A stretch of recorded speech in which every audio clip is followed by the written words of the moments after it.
ज्ञानतिमिरान्धस्य ज्ञानाञ्जनशलाकया चक्षुरुन्मीलितं येन तस्मै श्रीगुरुवे नमः।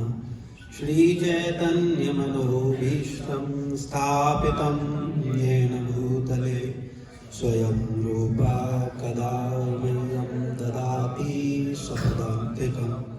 वन्देऽहं श्रीगुरो श्रीयुतपदकमलं श्रीगुरुन् वैष्णवांश्च श्रीरूपं साग्रजातं सहगणरघुनाथान्वितं तं सजीवम् सावद्वैतं सावधूतं परिजनसहितं कृष्णचैतन्यदेवं श्रीराधा कृष्णपादान् सहगणललिता श्रीविशाखान्वितांश्च। हे कृष्ण करुणा सिन्धु दीनबन्धु जगत्पते गोपेश गोपिका कान्त राधाकान्त नमोऽस्तुते। तप्त कांचनि गौरांगी राधे वृंदावनेश्वरी वृषभानुसुते देवी प्रणमामि हरिप्रिये। वाञ्छाकल्पतरुभ्यश्च कृपा सिन्धुभ्येव च पतितानां पावनेभ्यो वैष्णवेभ्यो नमो नमः। जय श्री कृष्ण चैतन्य प्रभु नित्यानंद श्री अद्वैत गदाधर श्रीवासादि गौर भक्तवृंद। हरे कृष्णा कृष्णा कृष्णा हरे हरे, हरे राम राम राम हरे हरे। नमो विष्णुपादाय कृष्ण प्रस्थाय भूतले श्रीमते भक्तिवेदांत स्वामी नामदे। नामस्ते सारस्वत देवे गौराणी प्रचारणे निर्विशेष शून्यवादी पाश्चात्य देश तारिणे।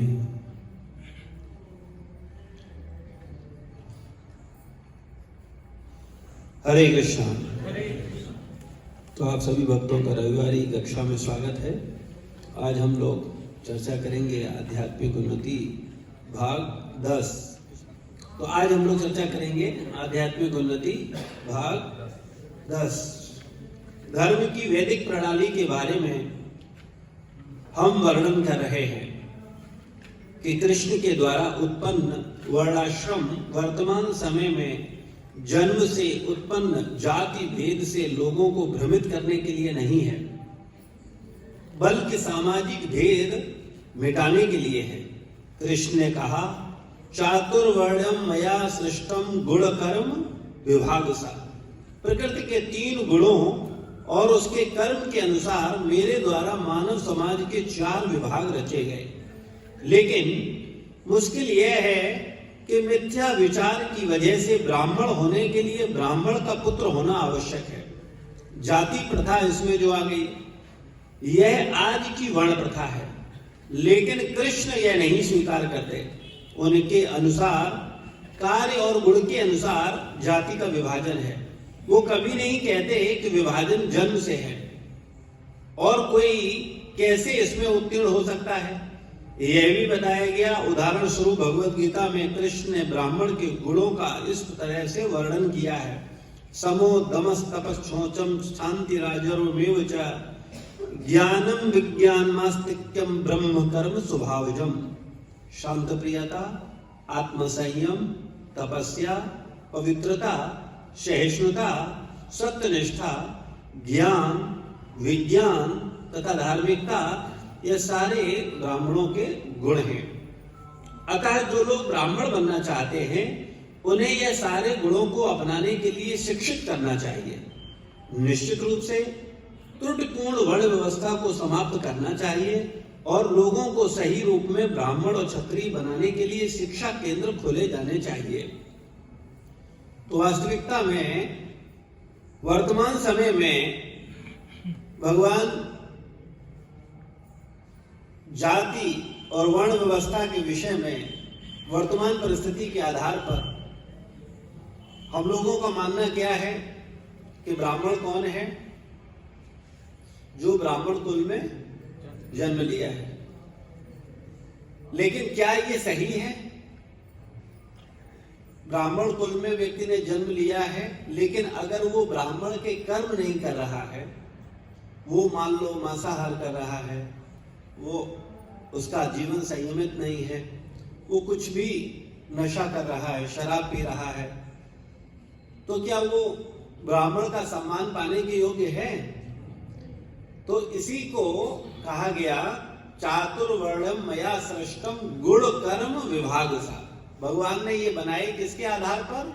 गुण और कर्म के आधार पर। कोई भी व्यक्ति ब्राह्मण बन सकता है, बशर्ते उसे अपना जीवन पवित्र करना होगा। हालांकि श्रीमद् भागवत में और अन्य शास्त्रों में इसका वर्णन आता है कि 4 चीजें पुण्य आत्माओं को मिलती हैं। पहला, उच्च कुल। तो कुल, उच्च कुल कौन सा है? ब्राह्मण कुल। उसके बाद क्षत्रिय को स्थान दिया गया, उसके बाद वैश्य को स्थान दिया गया, उसके बाद शूद्र को स्थान दिया गया, और उससे भी नीचे चांडाल, मलेच्छ, यवन, शूद्र से भी नीचे है। ऐसा नहीं है शूद्र ही सबसे नीचे, शूद्र से भी नीचे लोग हैं। लेकिन सबसे श्रेष्ठ कौन बोला गया? ब्राह्मण। तो जब कोई चीज श्रेष्ठ होती है तो जो और लोग होते हैं, जो कम श्रेष्ठ होते हैं, वो ज्यादा श्रेष्ठ लोगों से क्या करते हैं? द्वेष, ईर्ष्या, ईर्ष्या उत्पन्न हो जाती है। क्या रे, ये कैसे हमसे ऊपर है? तुम किस बात के ब्राह्मण हो? हम कोई कम है तुमसे? लेकिन ये द्वेष का विषय नहीं है, ये ईश्वरीय व्यवस्था है, इसको समझना चाहिए। जैसे ये हमारा शरीर है, इस शरीर में मस्तिष्क है, ये ब्राह्मण का प्रतिनिधित्व करता है। भुजाएं क्षत्रिय का प्रतिनिधित्व करती हैं, पेट वैश्य का प्रतिनिधित्व करता है, और पैर शूद्र का। अब आप हमें ये बताओ, क्या आपको पैर प्रिय कम है? क्या पैर प्रिय नहीं है? भुजाएं प्रिय नहीं है? पेट प्रिय नहीं है? कि दिमाग प्रिय नहीं है? क्या कभी आपके हाथ ने ये विद्रोह किया? अरे मस्तिष्क तो हमेशा कुछ ना कुछ ऑर्डर देता रहता है, और ऊपर बैठा हुआ है और बोल रहा है, और हम करते हैं। हम पागल हैं क्या? पैरों ने कभी ये विद्रोह किया मस्तिष्क से? अरे दिमाग में ही तो आता है पहले, चलो भाई वहां चलना है। ऊपर से डायरेक्शन मिला, मन में कोई विचार आया, बुद्धि ने क्या बोला? हाँ जाना चाहिए, तो पैर चले आए। अभी सत्संग में आने से पहले आपके मन में विचार आया, सत्संग का टाइम हो रहा है, सत्संग चलना चाहिए। एक मन में विचार आया, नहीं चलो नहीं जाते हैं, रोज तो जाते हैं, आज नहीं जाते हैं, आज ये काम आ गया है, वो काम है, उसको निपटा लेते हैं। लेकिन फिर बुद्धि ने कहा नहीं नहीं, गैप नहीं करना है, सत्संग में चलना है। तो बुद्धि का फाइनली निर्देश तो बुद्धि का ही होता है। अब बुद्धि ने निर्देश दिया तो पैरों ने क्या किया? चलना शुरू कर दिया। चाहे वो कार पे एक्सीलेटर और ब्रेक क्लिच के माध्यम से आए हो, या चल करके आए हो, है ना? आए ना? तो जो भी एक्टिविटी आप कर रहे हो, किसके उस पे कर रहे हो? मस्तिष्क बोलता है और आप करते हो। लेकिन जीवन में कभी भी आपके हाथ, आपका पैर, आपका पेट विद्रोह करता है? अरे बहुत हो गया, तुम हमेशा कुछ ना कुछ बोलते रहते हो, हम करते हैं, हम पागल हैं क्या? ये हाथ ये सवाल उठा सकता है ना कि भाई तुम बोलो, हम करें क्यों? या हाथ क्या कहे? अरे बहुत हाथ बनने में तो कोई फायदा नहीं है, हाथ की कोई वैल्यू नहीं है, बुद्धि बने। तो हाथ और बुद्धि का कंपटीशन शुरू हो जाए, बोले हमको भी बुद्धि बननी है, बोले हाथ की वैल्यू ज्यादा नहीं है, बोले हमें बुद्धि बननी है। ऐसा होता है? हाथ हाथ बन के सुखी है, पैर पैर बन के सुखी है, पेट पेट बन के सुखी है, बुद्धि बुद्धि बन के सुखी है, और सब मिलकर के बढ़िया शरीर का संचालन कर रहे हैं।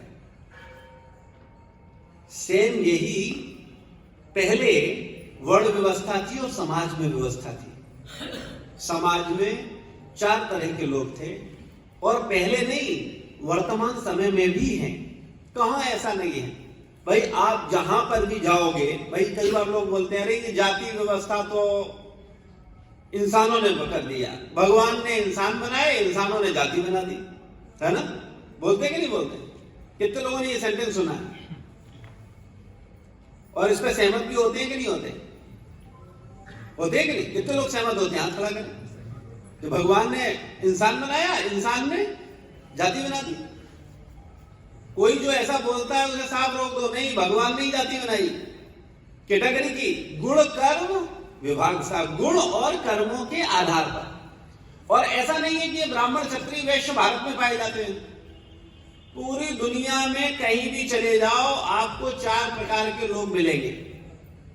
जो लोग ज्ञान ले रहे हैं, ज्ञान दे रहे हैं, जो शिक्षा ले रहे हैं, शिक्षा दे रहे हैं, जो सत्य बोलते हैं, जो ईमानदार हैं, उन्हें आप ब्राह्मण बोल सकते हो। वह ऑस्ट्रेलिया में क्या ऐसे लोग नहीं हैं?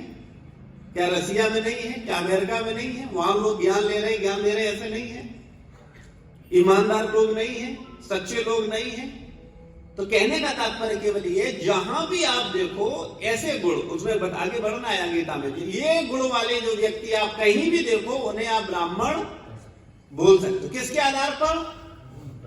गुण और कर्म के आधार पर। गुण कर्म विभाग, गुण और कर्म के आधार पर हमने विभाजित किया।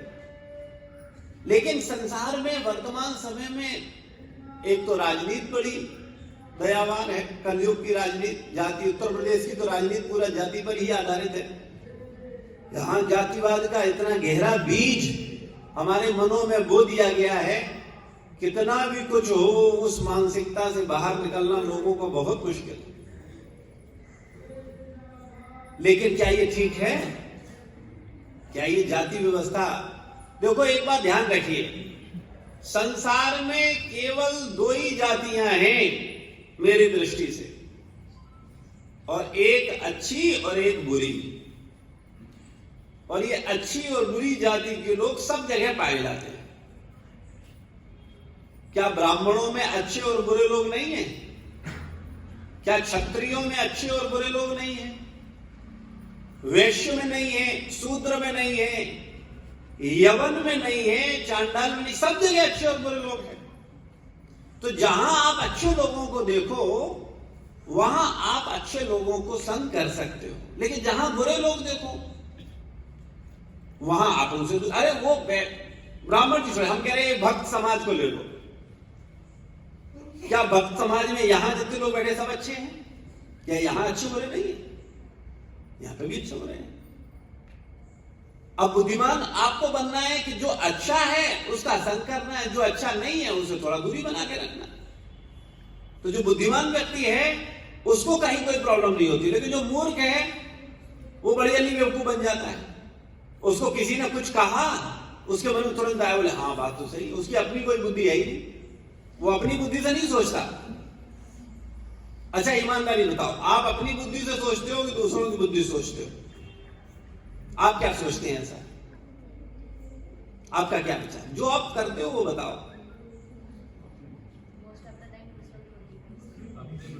अपनी बुद्धि से, सच्ची बात है। अगर ऐसा है तो अच्छी बात है, अक्सर होता नहीं है। किसी ने कुछ बोला, अच्छा ऐसा बोल रहा था, बिना उसकी प्रामाणिकता जज किए, बिना उसको जाने जज किए तुरंत हाँ सही कह रहे हो, तुरंत एक्शन, मन में तुरंत हाँ ठीक है। और कोई किसी की बड़ाई करे तो उस पर विश्वास करना बहुत मुश्किल हो जाए। ऐसा कुछ तो होगा, बोले आपको नहीं पता चल रहा, अभी हमें खोजने दो, जाके जरा हम खोजेंगे। तो जिन खोजा दिन पाएंगे, तुम जो खोजोगे वो तुम्हें जरूर मिलेगा।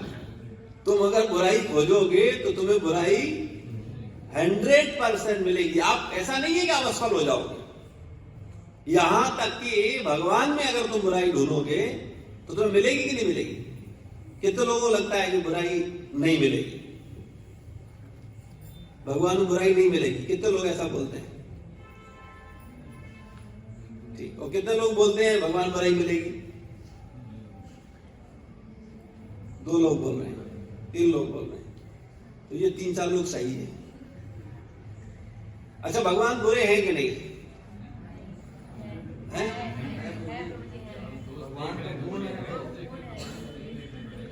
भगवान बुरे हैं? कितने लोग बोल रहे हैं? अरे हम भगवान की तारीफ सुने, आप हमें भगवान बुरा बता रहे हो।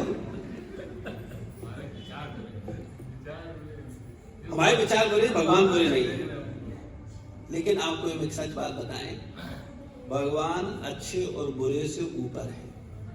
न उन्हें अच्छा छू पाता है, न उन्हें बुरा छू पाता है, न उन्हें पुण्य छू पाता है, न उन्हें पाप छू पाता है। ये पाप और पुण्य की परिभाषा हमारी बुद्धि तक सीमित है बस। इसीलिए ये पाप और पुण्य की जो व्यवस्था है, स्वर्ग और नरक, वो कहां है? इस भौतिक जगत में ही है। आध्यात्मिक जगत में कोई स्वर्ग और नरक नहीं है, वहां केवल वैकुंठ है। भाई वहां भी ऊपर नीचे होना चाहिए, क्यों नहीं है? क्योंकि वो पाप और पुण्य से ऊपर की स्थिति है। लेकिन सांसारिक भाव में आप अगर देखते हैं और समझना चाहते हैं तो भगवान कैसे हैं? सांसारिक भाव कर लो, आध्यात्मिक भाव कर लो, भगवान पूर्ण है क्या पूर्ण है? तो जब भगवान पूर्ण है तो उनके अंदर हर चीज कैसी है? पूर्ण मात्रा में। भगवान में दुष्टता भी कैसी है? पूर्ण मात्रा में है। बुराई भी कैसी है? पूर्ण मात्रा में। ऐसा नहीं सोचो कि नहीं भगवान बुरे नहीं, भगवान पूर्ण है, तभी तो सब कुछ है उनके अंदर, कोई ऐसा नहीं है। लेकिन जो जैसा है उसको वैसा मिलता है, ये यथामाम प्रबंधन। जो जैसा भगवान उसमें वैसे। कंस और पहलवानों को भगवान कैसे लग रहे हैं? बुरे नहीं, कितने मजबूत लग रहे हैं, वज्र के समान। वो हाथी, जो हाथियों को पटकने वाले पहलवान और एक सुकोमल भगवान जिनकी उम्र उस समय लगभग 11 साल की थी। अब 11 साल का बच्चा किसी ऐसे पहलवान से लड़े जो हाथियों को पटक देता हो, तो वो पहलवान जब भगवान को स्पर्श किए तो भगवान कैसे लगे उसे? वज्र के समान। बोले अरे ये देखने में लग रहा है 11 साल का, लेकिन भैया ये तो बहुत ताकतवर है। ठीक है। और वहीं गोपियां क्या कह रही हैं कि मेरे स्तनों पर आपके पैर रख जाएं तो कहीं आपको चोट न लग जाए। कितने सॉफ्ट है भगवान। गोपी गीत में आता है। तो कहने का मतलब है दृष्टिकोण। भगवान कठोर से कठोर हैं और सॉफ्ट से सॉफ्ट है। तुम उन्हें कैसे देखते हो? तुम्हारा दृष्टिकोण जैसा होगा तुम्हें वैसे ही दिखेगा। इसीलिए एक सिद्धांत है वेदांत का, जैसी दृष्टि वैसी सृष्टि। आपकी जैसी दृष्टि होगी वैसी आपको क्या देखेगी? सृष्टि। तो खैर हम लोग बात कर रहे थे ये वर्ण व्यवस्था पर। चातुर्वर्ण्यम, चार जो गुण कर्म विभाग सा, ये गुण और कर्म के आधार पर भगवान ने बांटा। लेकिन हम लोगों को थोड़ा सा बुद्धिमान होना चाहिए। शास्त्र में बहुत बातें कही गई। यहां गुण कर्म विभागशा भी कहा गया और उधर कहा गया कि जो पुण्यवान हैं वो उच्च कुल में जन्म लेते हैं। लेकिन क्या जो उच्च कुल में जन्म लिए हैं वो उच्च कुल में ही बने रहेंगे? क्या एक ब्राह्मण कुल में जन्म लिया हुआ व्यक्ति अनंत समय के लिए ब्राह्मण है? नहीं। तो द्वेष किस बात का? तो हम जल क्यों रहे? हमको समझना यह चाहिए कि इस व्यक्ति ने पूर्व जन्म में अच्छा कर्म किया है, इसलिए यह ब्राह्मणत्व को प्राप्त हुआ है, और मुझसे कुछ न कुछ भूल बनी है जिसके कारण मुझे वो स्थान प्राप्त नहीं हुआ। लेकिन ये हमेशा के लिए ब्राह्मण नहीं। अगर ये ब्राह्मण होकर के ब्राह्मण वाला कर्म नहीं करेगा तो नीचे गिर जाएगा, और अगर शूद्र होकर के ब्राह्मण वाला कर्म करेगा तो अगले जन्म में वो ब्राह्मण बन जाएगा। तो द्वेष करने की बजाय कि ये श्रेष्ठ है वो नीचा है, ये करने की बजाय अगर सत्य को समझा जाए, स्वीकार किया जाए और अपने आचरण पर कार्य किया जाए तो ज्यादा उचित है। तो हम लोगों को यह समझना चाहिए वास्तविकता में कि ये ब्राह्मण, क्षत्रिय, वैश्य और शूद्र प्रभुपाद जी बताते हैं गुण और कर्म के आधार पर। इसको प्रभुपाद जी बड़ा स्पष्ट समझाते हैं। कैसे? एक डॉक्टर का बेटा डॉक्टर होगा? क्यों नहीं होगा? उसने तैयारी की नहीं है, उसने एग्जाम क्वालिफाई किया नहीं, उसने वो शिक्षा ली नहीं, उसने वो कार्य किया नहीं, तो डॉक्टर कहां से हो जाएगा? तो ऐसे ही अगर ब्राह्मण का पुत्र है, वो ब्राह्मण कब बनेगा? जब वो ब्रह्म का ज्ञान लेगा, पर ब्रह्म का ज्ञान लेगा, उस पर ब्रह्म के ज्ञान को आत्मसात करेगा, वैसा आचरण करेगा, तब वो ब्राह्मण बनेगा।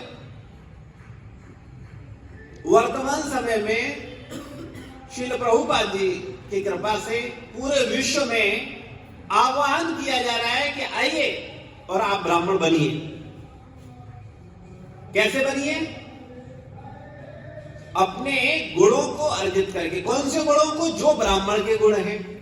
और ब्राह्मण के गुण कौन हैं? तो भगवत गीता में बताए गए। आप लोग हमारे साथ साथ बोलिए। समो दम तपः शौचम शांति राजरेवेव च ज्ञानम विज्ञान मास्तिक्यम ब्रह्म कर्म स्वभावजम। ये 9 गुण बताए। कौन कौन से? शांति प्रियता, ये किसका गुण है? ब्राह्मण का। तो जो व्यक्ति ब्राह्मण बनना चाहता है वो क्या कर सकता है? इस गुण को अपने अंदर विकसित कर सकता है। लेकिन हम लोग कैसे ब्राह्मण बनना चाहते हैं? बोले हम धागा ले आएंगे, हम भी डाल लेंगे, बोले हम भी ब्राह्मण हैं, हम तिलक लगाएंगे, हम वेश ब्राह्मण का बना लेंगे, हम ब्राह्मण बन जाएंगे। क्या इससे ब्राह्मण बना जा सकता है? तो भगवान बोल रहे हैं गुण कर्म, वो गुण अर्जित करो। कोई भी व्यक्ति जो शांत प्रिय है, शांत प्रिय कौन है बताओ यहां? तो सब हाथ खड़ा करें, बोले हम तो शांत प्रिय है। बताओ ईमानदारी से, कोई भी कहेगा कि हम शांत प्रिय नहीं है? लेकिन असलियत सबके घर में पूछ लो, पता चल जाएगा कि ये श्रीमान जी, ये श्रीमती जी, ये शांति प्रिय हैं। तो पता चलता है शांति भंग करने का कारण ही ये बनते हैं। लेकिन अगर इनसे पूछा जाए भाई साहब आप शांति प्रिय हैं कि नहीं, तो क्या करें दोनों? अरे भाई साहब हम बिल्कुल शांति प्रिय हैं, वो हमारी पत्नी ठीक नहीं है। पत्नी बोले हम बिल्कुल ठीक, हम तो शांति प्रिय है, ये आदमी ठीक नहीं है। तो भैया हम अपने दोषों को नहीं देख पाते, ये हमारी बड़ी प्रॉब्लम है और ये संभव भी नहीं है। कोई भी व्यक्ति जो ज्यादा नजदीक चीज होती है उन्हें ही आंखें देख नहीं पाती। आप अपनी पलकों को देख पाते हो? अरे सबसे नजदीक चीज को नहीं देख पा रहे। ये आंख के नजदीक है कि नहीं पलक? दिखती है हमें? नहीं दिखती। सेम ऐसे ही ये तो बाहर की चीज हो गई। अब अंदर जो है भाई शांत प्रियता, ये आंतरिक गुण है कि बाह्य गुण है? आंतरिक है ना। तो अंदर कौन जाके? दिखता नहीं है। अपने दोस्त किसी को नहीं दिखता। अच्छा ईमानदारी, किसी को अपने दोस्त दिखते हैं? अगर अपने दोस्त दिख जाते होते तो फिर टीचरों की आवश्यकता क्या पड़ती? भाई अगर हम कोई मैथ सॉल्व कर रहे हैं, हम कुछ फिजिक्स कर रहे हैं, हम कुछ कोई भी शिक्षा ले रहे हैं, और अगर हम खुद अपनी गलती पकड़ लें, संभव है? तो शिक्षा क्या? शिक्षक की आवश्यकता। शिक्षक क्या करता है? शिक्षक की सेवा क्या है? गुरु का कार्य क्या है? दोषों को पकड़ना और दोषों को सुधारना। ठीक है? शिक्षक के पास आप किस लिए जाते थे? अपने दोषों को जानने के लिए। अरे भाई शिक्षा तभी आती है जब तुम्हें तुम्हारी गलतियां पता चलती हैं। कोई भी शिक्षा दी गई, कुछ भी बताया गया, उसमें आपने उसको सही किया तो टीचर ने कहा वेरी गुड, और अगर नहीं सही किया तो फिर उसने काट दिया, नहीं ठीक नहीं है। लेकिन वर्तमान समय में क्या आप अपने दोस्त सुनना चाहते हो? कोई सुनना चाहता है? किसी की इच्छा नहीं है। भले ही हम सत्संग में बैठ के कहें कि हाँ हम सुनना चाहते हैं, और अगर सुनाएं कि ये दुष्ट इधर आओ, ऐसी बात कर रहे हो? हम और दुष्ट आपने पहचाना नहीं हमें। मैं बहुत अच्छा हूं, और अगर हम कहें अरे भक्त इधर आप, हाँ बिल्कुल सही पहचान, मैं भक्त हूं। देखो अपने दोषों को स्वीकार करना बहुत मुश्किल है, खास करके जब थोड़ा परिपक्व हो जाते हैं, अहंकार थोड़ा और मोटा हो जाता है तो बहुत मुश्किल होता है। एक बच्चे को बोलो तुम गलत हो, वो कहेगा हाँ सॉरी, और एक बड़े को सॉरी बोलने में वो जायदादें बेच देगा, सॉरी नहीं बोलेगा। हाँ वो अपना बर्बाद कर लेगा, वो बेटी का जीवन बर्बाद कर देगा, बेटे का जीवन बर्बाद कर देगा, अपना जीवन बर्बाद कर देगा, लेकिन क्षमा नहीं मांगेगा। ये बड़ी समस्या है, और ये किसी और के साथ नहीं है, किसकी समस्या है? यह हमारी व्यक्तिगत समस्या है। तो हमें इस पर काम करना चाहिए। तो ये जो गुण है ये ब्राह्मण के गुण है। क्या गुण है? शांत प्रियता। ब्राह्मण कभी भी ऐसी स्थिति क्रिएट नहीं करता जिससे कि अशांति हो, वो हमेशा उस परिस्थिति को टाल जाएगा।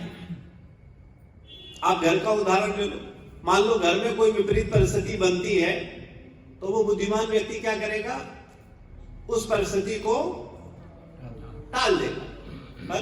जैसे मान लो घर में आपकी अगर पत्नी के अंदर शांत प्रियता का गुण है तो वो क्या करेगी? जब आप कोई विपरीत परिस्थिति क्रिएट करोगे या कोई गुस्सा करोगे या कोई भी चीज, तो वो क्या करेगी? उस समय को अवॉइड कर देना, ठीक है छोड़ो, अभी कह रहे हैं ठीक है, थोड़ी देर बाद बात करेंगे, जब ये ठंडे हो जाएंगे तब बात करेंगे, है ना? या कोई पति बुद्धिमान है तो क्या करेगा? पत्नी गुस्सा हो रही है तो वो क्या करेगा? उस परिस्थिति को टाल देगा। क्यों? वो क्या है? शांत प्रिय है। ऐसा नहीं है कि अच्छा तुम कम कि हम कम, तुमने 2 बातें करी तो हम 4 बात करेंगे, तो 4 की तो हम 8 करेंगे, तो हमको कम समझोगे? हमारे पिताजी ने 18 लाख रुपए दहेज दिया है, सारा लिखा लेंगे, हम कम है क्या? हमारे भैया तुमसे ज्यादा ऊपर है, हमारा मायका देखो, तुम्हारे यहाँ क्या कुछ नहीं है, भिखारी कहीं के। मेरा किस्मत खराब था जो तुम्हारे घर में आ गए।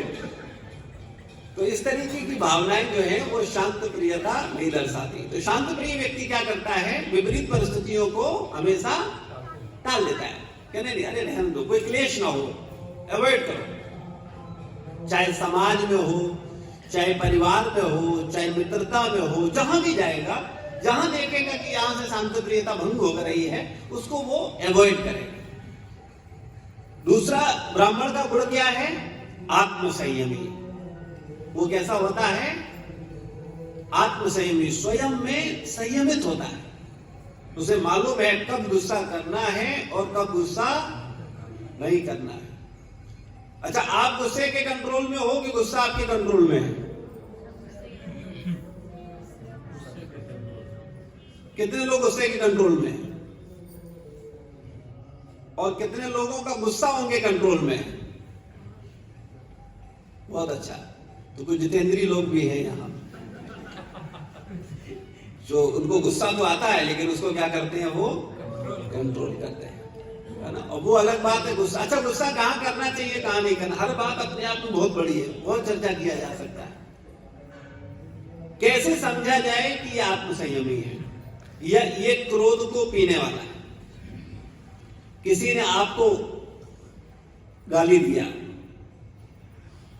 किसी ने आपका अपमान किया, तो एक आत्मसंयमी व्यक्ति क्या करेगा? ऐसी परिस्थिति में वो क्या करेगा? भाई क्रोध आपके कंट्रोल में है। भाई 2 तरह के लोग हैं, एक के में कंट्रोल है क्रोध का, उसके ऊपर कंट्रोल है, और उसका कंट्रोल नहीं है। तो जो कंट्रोल नहीं है वो क्या करेगा? उल्टा गाली देगा, ठीक है। और जैसे कंट्रोल है वो क्या करेगा?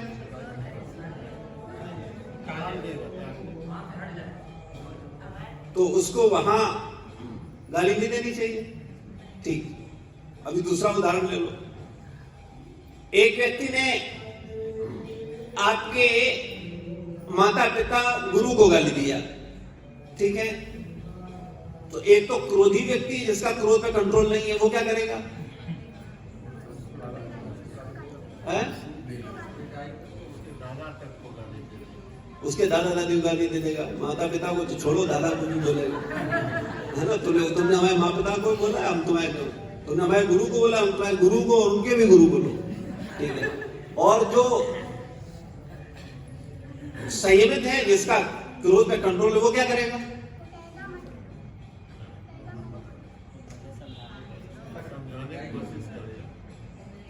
वो क्या करेगा? तो वहां से हट जाएगा। अगर कोई ठीक ठाक व्यक्ति गाली दे रहा है तो उसको समझाएगा, गाली देगा।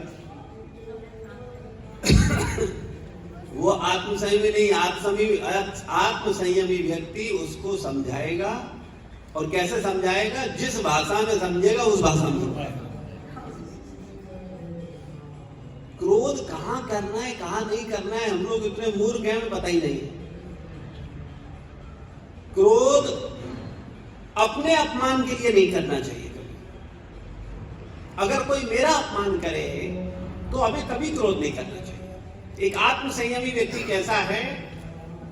वो अपने अपमान को तो सह लेता है, लेकिन कभी भी अपने माता पिता, गुरु, भगवान, इनके अपमान को नहीं सहता।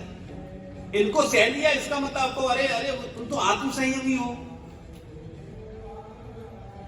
अर्जुन आत्मसंयमी था कि नहीं था? हालांकि क्षत्रिय है, लेकिन भक्त होने के कारण उसके अंदर ब्राह्मण की गुण है। वो भीख मांगने को तैयार है। वो कह रहा राज सुख क्या है, ये हम अपने मामा, चाचा, ताऊ, परिवार, भाई, इनको मार दें और उसके बाद ये पृथ्वी का राज्य मिले। कि पृथ्वी का राज्य तो छोड़ो, अगर हमें स्वर्ग का राज्य मिले तब भी हमें नहीं चाहिए। हम क्या करेंगे जब ये सब मरी जाएंगे, जिनके लिए हम ये सब चाहते हैं? भाई खुशियां हम किसके साथ मनाते हैं? भाई हो, चाचा हो, ताऊ हो, मामा हो, जब सबको मार ही देंगे तो इनके साथ खुशियां क्या मनाएंगे? बोले हमें नहीं चाहिए, हम भीख मांग कर रहेंगे। तो ये विचार कैसा लग रहा है? अच्छा है कि बुरा है? लेकिन भगवान कह रहे मूर्ख कहेंगे। भगवान बोलते हैं ये मूर्खता का विचार। भगवान बोलते हैं धर्म के लिए युद्ध करो। तुम्हारे चाचा है, ताऊ है, मामा है, भाई है, इससे क्या फर्क पड़ता है? ये है तो अधर्मी। जो धर्म पर चलने वाला है उसकी रक्षा करो, और जो अधर्मी है उसको परत्राय साधुनाम विनाशाय च दुष्कर्म। जो दुष्ट है उसे मारो, और जो साधु है उसकी रक्षा करो। संसार में भगवान ने दो ही चीजें बताई, ये तो साधु है या दुष्ट है, तीसरा कोई आदमी नहीं है। साधु है तो हमारा कर्तव्य क्या बनता है? उसका रक्षा करें, सेवा करें। और दुष्ट है तो उसका संहार होना चाहिए।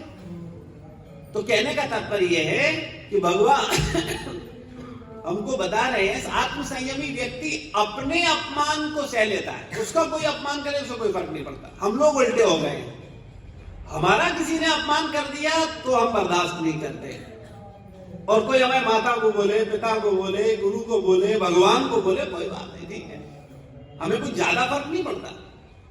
हाँ, अपनी इंसल्ट फील कर रहे हो, मेरे पिता को बोल दिया, अपने को कनेक्ट करके, पिता के भाव में नहीं, मेरा।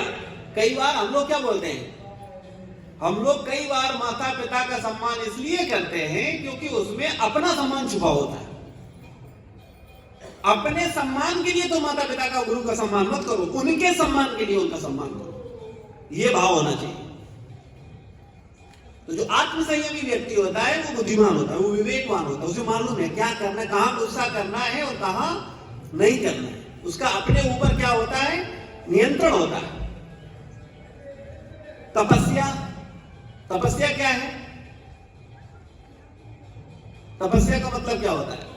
हम ब्राह्मण के गुणों की चर्चा कर रहे हैं जो कि भगवान ने बताए हैं कि ये गुण अगर किसी के अंदर है तो उसे हम क्या बोल सकते हैं? ब्राह्मण। तो उसमें एक शब्द है तपस्या। अच्छा, कितने लोगों ने ये शब्द पहली बार सुना है? तपस्या। कोई ऐसा है क्या? सबने सुना है ना? तो बोलने में क्या मुश्किल है? क्या है तपस्या? कितने लोग जानते हैं तपस्या को? तो बताएंगे क्या है तपस्या? बताओ पीछे जी, जोर से बताइए।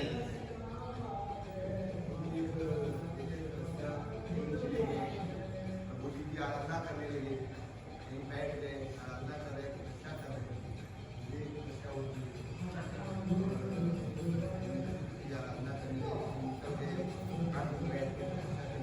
जंगल में चले गए, गंगा जी में एक टांग पे खड़े हैं, है ना, सर्दियों में सारे कपड़े उतारे खड़े हैं, है ना, और गर्मियों में कंडा जला रहे हैं, उसके बीच में बैठे हैं, तो क्या बोलते हैं, ये तपस्या हो रही है ना, यही है तपस्या, ये नहीं है तपस्या है?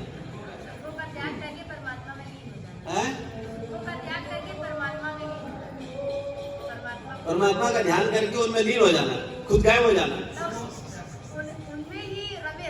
उनमें रमे रहना, ये तपस्या है।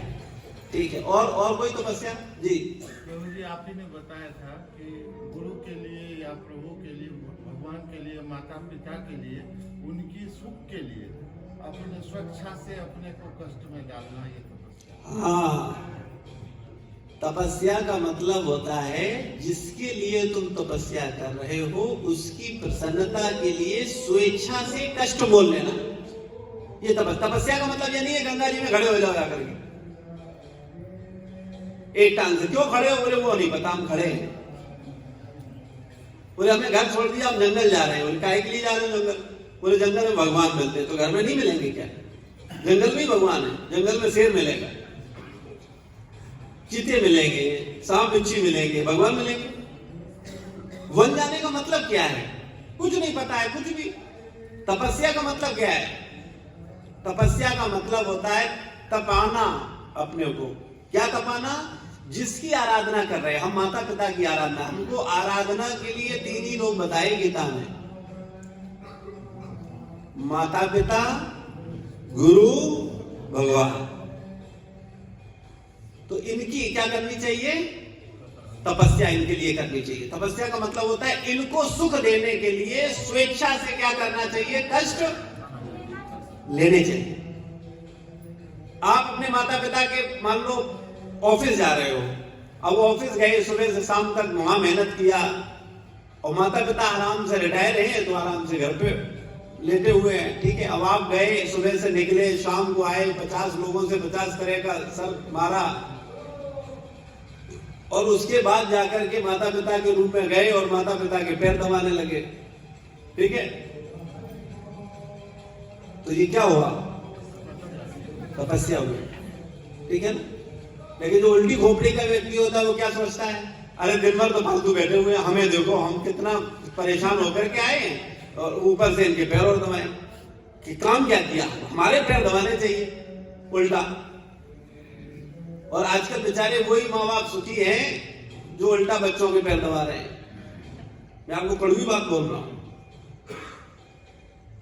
मानसिक पैर दबा रहे हो या वास्तविक पैर दबा रहे हो? कई बार मानसिक संतुष्ट करना भी पैर दबाना होता है। तो ये उल्टी गंगा बहा दी हम लोगों ने। हम लोग बच्चों को ज्यादा केयर करते हैं और माँ बाप की उपेक्षा करते हैं, ना के बराबर करते हैं।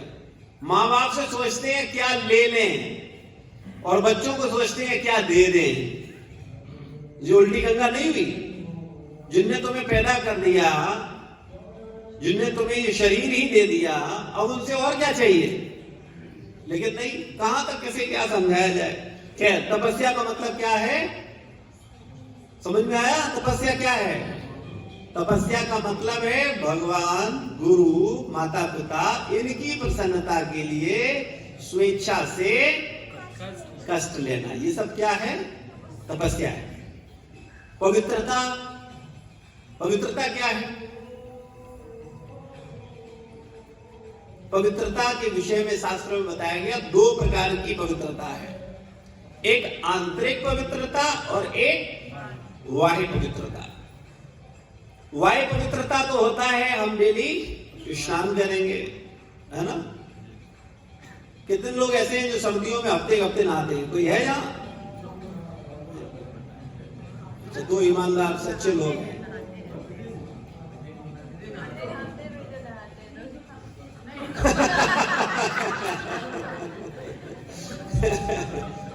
बरडे नहाते हैं, नहीं पूछा, हफ्ते में नहाते हैं जो एक बार, जिनको नहाने में डर लगता है।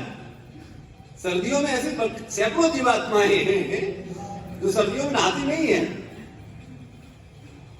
तो वास्तविकता में ये क्या है?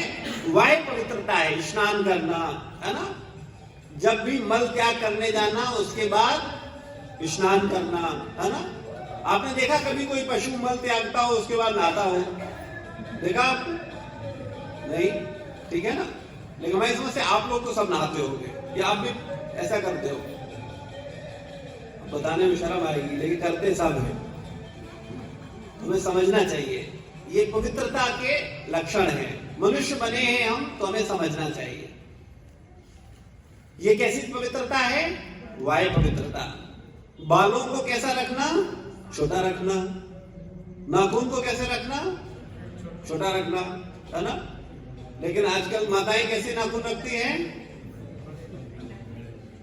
बड़े नाखून, है ना। इतने बड़े होते हैं, कई लोगों के इतने बड़े होते हैं, कई वो कंपटीशन हो रहा तुम्हारे बड़े कि हमारे बड़े, है ना। और इतने बड़े नाखून रख करके उनकी अपनी एक अलग पहचान होती है कि नहीं होती है? वो बड़े नाखून क्यों रखती हैं? क्या उद्देश्य है? सुंदर लगते हैं इसलिए।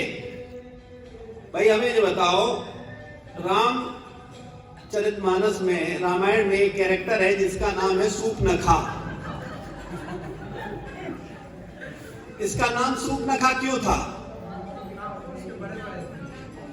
उसके नेल्स जो थे वो कैसे थे? सूप जैसे थे। सूप बड़ा होता है ना। सूप का शेप देखा है आप लोगों ने? बिल्कुल नेल्स का शेप जैसे ही होता है। तो जिसके नेल, नाखून सूप जैसे हो उसे आप क्या बोल सकते हो? सूपनखा। तो जब आपकी कोई फ्रेंड्स मिले, सहेली मिले, बड़े नाखून है, सूपनखा इधर आओ, हाँ बोलना ही चाहिए। ये समाज को सुधारने का तरीका है। ये जो गंदी फैशन पड़ी है, उल्टे सीधे काम हो रहे हैं। अगर हम लोग सही बात बोलने लगे, टोकने लगे, शराब पीने वालों को बोले शराबी इधर आ, बवाल क्यों होगा? अरे उससे पूछो तुम शराब नहीं पीते हो क्या? और अगर शराबी बुरा लग रहा है तो शराब पीना बंद करो। और अगर तुम नहीं पी मान रहे हो तो हम तुम्हें शराबी कहेंगे, बोले शराबी इधर आ। अगर हम थोड़ा सा सही, लेकिन हम लोग सही बोलते नहीं है। और हम सही क्यों नहीं बोल पाते हैं? क्योंकि हमारे अपने निहित स्वार्थ होते हैं। जब भी कोई किसी के स्वार्थ रखेगा उसे सही बात बोल ही नहीं सकता। हम आप लोगों को क्यों नालायक बोल पाते हैं? हम आपको क्यों दुष्ट बोल पाते हैं? क्योंकि हमें आपसे कुछ लेना ही देना नहीं। आपको आना है आओ, नहीं आना मत आओ। आपको सुधरना है तो सुधरो, नहीं सुधरना है मत सुधरो। हम तो सत्य बोलेंगे और सही बात ही बताएंगे। जब किसी को स्वार्थ होता है, जब किसी से किसी को कोई मतलब होता है, फिर उसको वो सत्य नहीं बोलते, फिर नहीं बोलते। क्योंकि उसको लगता है हमने उसको शराबी बोल दिया और ये बिजली विभाग में हमारा बिल जमा कर देता है, और हमने उससे कहा शराबी इधर आ, और फिर गए अगली बार कोई भाई साहब जरा हमारा बिल जमा कर देना, तो क्या करेगा? भगाएगा कि नहीं भगाएगा? नालायक उसको भी शराबी बोल रहा था। पैसा लेके पी जाएगा सर। उसको भी पैसा दे पी जाएगा। तो भैया हम लोग क्यों नहीं सत्य बोल पाते हैं? तो आज के बाद जहां जहां जिन जिन माताओं को आप बड़े नाखून वाली देखेंगे उन्हें सूपनखा बोल पाएंगे? कितने लोग बोल पाएंगे? पक्का? ठीक है। नंद को मत बोलना, वरना कहो अच्छा खासा घर में क्लेश करवा दिया, प्रभु जी सुन के आए थे। बुद्धिमान होना चाहिए। समझदार व्यक्ति को कहां कैसी बात करनी है इतना विवेक होना चाहिए। ये पता चले किसी की सास ही मान लो बड़े रखे हो, गए सूपनखा इधर आता, तो पता चलेगा उसका घर में रहना मुश्किल है। बोले प्रभु जी ने सिखाया था। तो समझदारी से बात करना, किससे कैसे बोलना है, इतना विवेक होना चाहिए। हम कभी भी अपने से बड़े लोगों का, जो हमसे सम्माननीय हैं, हमसे बड़े हैं, उनको हम नहीं बोल सकते और हमें उनको बोलने का अधिकार नहीं है। हम अपने समकक्ष जो हमसे मैत्रीय है उनको बोल सकते हैं, या जो हमसे छोटे हैं उनको बोल सकते हैं। इतना विवेक होना चाहिए, ठीक है ना। तो सूपनखा कहने का अधिकार कैसे किसको है? आपको, जो आपसे छोटे हैं और जो आपके बराबर के, उनको बड़े धड़ल्ले से बोलो, जिससे ये सुधार हो लोगों में, है ना। तो तपस्या, ये हाँ सॉरी पवित्रता, तो ये पवित्रता कैसी है? नाखून को काटना वाय पवित्रता है। स्नान करना, छोटे बाल रखना, चोटी को घू करके रखना, है ना। पहले के समय में माताएं कैसे रखती थी अपने साथ अपने बालों को? चोटी बना करके। अभी क्या फैशन चला है, इधर उड़ रहे हो उधर उड़ रहे हो, है ना, और चारों तरफ कहीं भोजन में गिर रहे हो। आजकल घरों में जाओ तो ज्यादातर भोजन की थाली में बाल आते हैं। आते कि नहीं आते? आप लोगों के आते हैं कि नहीं आते? तो क्यों आ रहे हैं ये सब? आपने घर में सारा सिस्टम खराब कर रखा है। माताओं को हमेशा बाल कैसे रखने चाहिए? चोटी बना करके, ठीक है ना। तो ये सब पवित्रता है, वाह्य पवित्रता है, ठीक है ना। और दूसरा है आंतरिक पवित्रता। आंतरिक पवित्रता के लिए आचार्यगण ने बताया अवैध स्त्री पुरुष संग न करना क्या है? आंतरिक पवित्रता है। तो वाह्य पवित्रता और आंतरिक पवित्रता, ये दोनों जो व्यक्ति करेगा वो क्या कहलाएगा? ब्राह्मण, ठीक है ना। अगला गुण है सहिष्णुता। सहिष्णुता का मतलब क्या होता है? सहनशीलता। आप में से कितने लोग सहनशील हैं? कुछ लोग? अच्छा है। वर्तमान समय में सहनशीलता खत्म हो रही है, इसीलिए बहुत मुश्किल हो गया है घरों का साथ रहना, परिवारों में साथ रहना। चार भाई यार साथ नहीं रह पाते। कारण क्या है? पहले भरत, लक्ष्मण, शत्रुघ्न, भगवान राम सब साथ रहते थे और चारों की विवाह हुआ था कि नहीं हुआ था? कई बार लोग बोलते बोले चार भाई साथ रह सकते हैं, लेकिन बस चारों की शादी करवा दो फिर साथ नहीं रह सकते, यानी सारा दोष माताओं पे। ऐसा नहीं है, नालायक हम हैं और दोष कहीं और डाल रहे, ये ठीक नहीं है। सहनशीलता नहीं है। जो सहेगा वो रहेगा, ये सिद्धांत है। चाहे परिवार हो, चाहे समाज हो, चाहे सत्संग हो, चाहे साधुओं का समाज हो, जो सहेगा वो रहेगा। चार भाइयों में अगर सहनशीलता है तो वो अलग नहीं होंगे। और मैं आपको एक चीज बोलना चाहूंगा, संगठित रहने के अपने बड़े फायदे हैं, लेकिन उन फायदों को ले कौन? जिसमें सहन शक्ति हो। तो वर्तमान समय में लोगों में सहनशीलता नहीं है। तो ब्राह्मण कैसा होता है? सहिष्णु होता है। और कैसा सहिष्णु होता है? सहिष्णु की अगर सहिष्णुता सीखनी है तो चैतन्य महाप्रभु बताए हमको किससे सीखना चाहिए? वृक्षों से। तरोरपि सहिष्णुना। वृक्ष सहनशील होते हैं। उनको कोई पत्थर मारता है, डंडा मारता है तो वो क्या करते हैं? फल दे देते हैं। कोई काटता है तो क्या करते हैं? अपनी लकड़ी अपने आप को ही दे देते हैं। धूप होती है तो छांव देते हैं। स्वयं कष्ट सहते हैं लेकिन सबको सुख देते हैं। तो सहिष्णु जो व्यक्ति है, सहनशील व्यक्ति, वो कैसा होता है? वृक्ष की तरह प्रत्येक व्यक्ति को सहता है। सत्यनिष्ठा। ब्राह्मण कभी झूठ नहीं बोलता।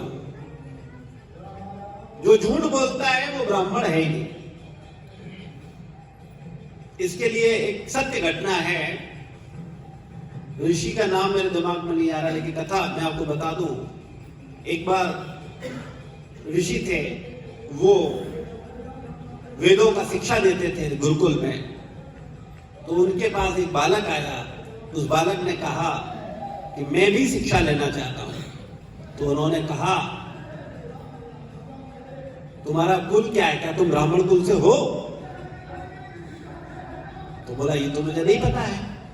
तो बोला मैं अपनी मां से पूछ के आऊंगा तो तब बताऊंगा आपको। तो वो गया और जाकर के अपनी मां से पूछा।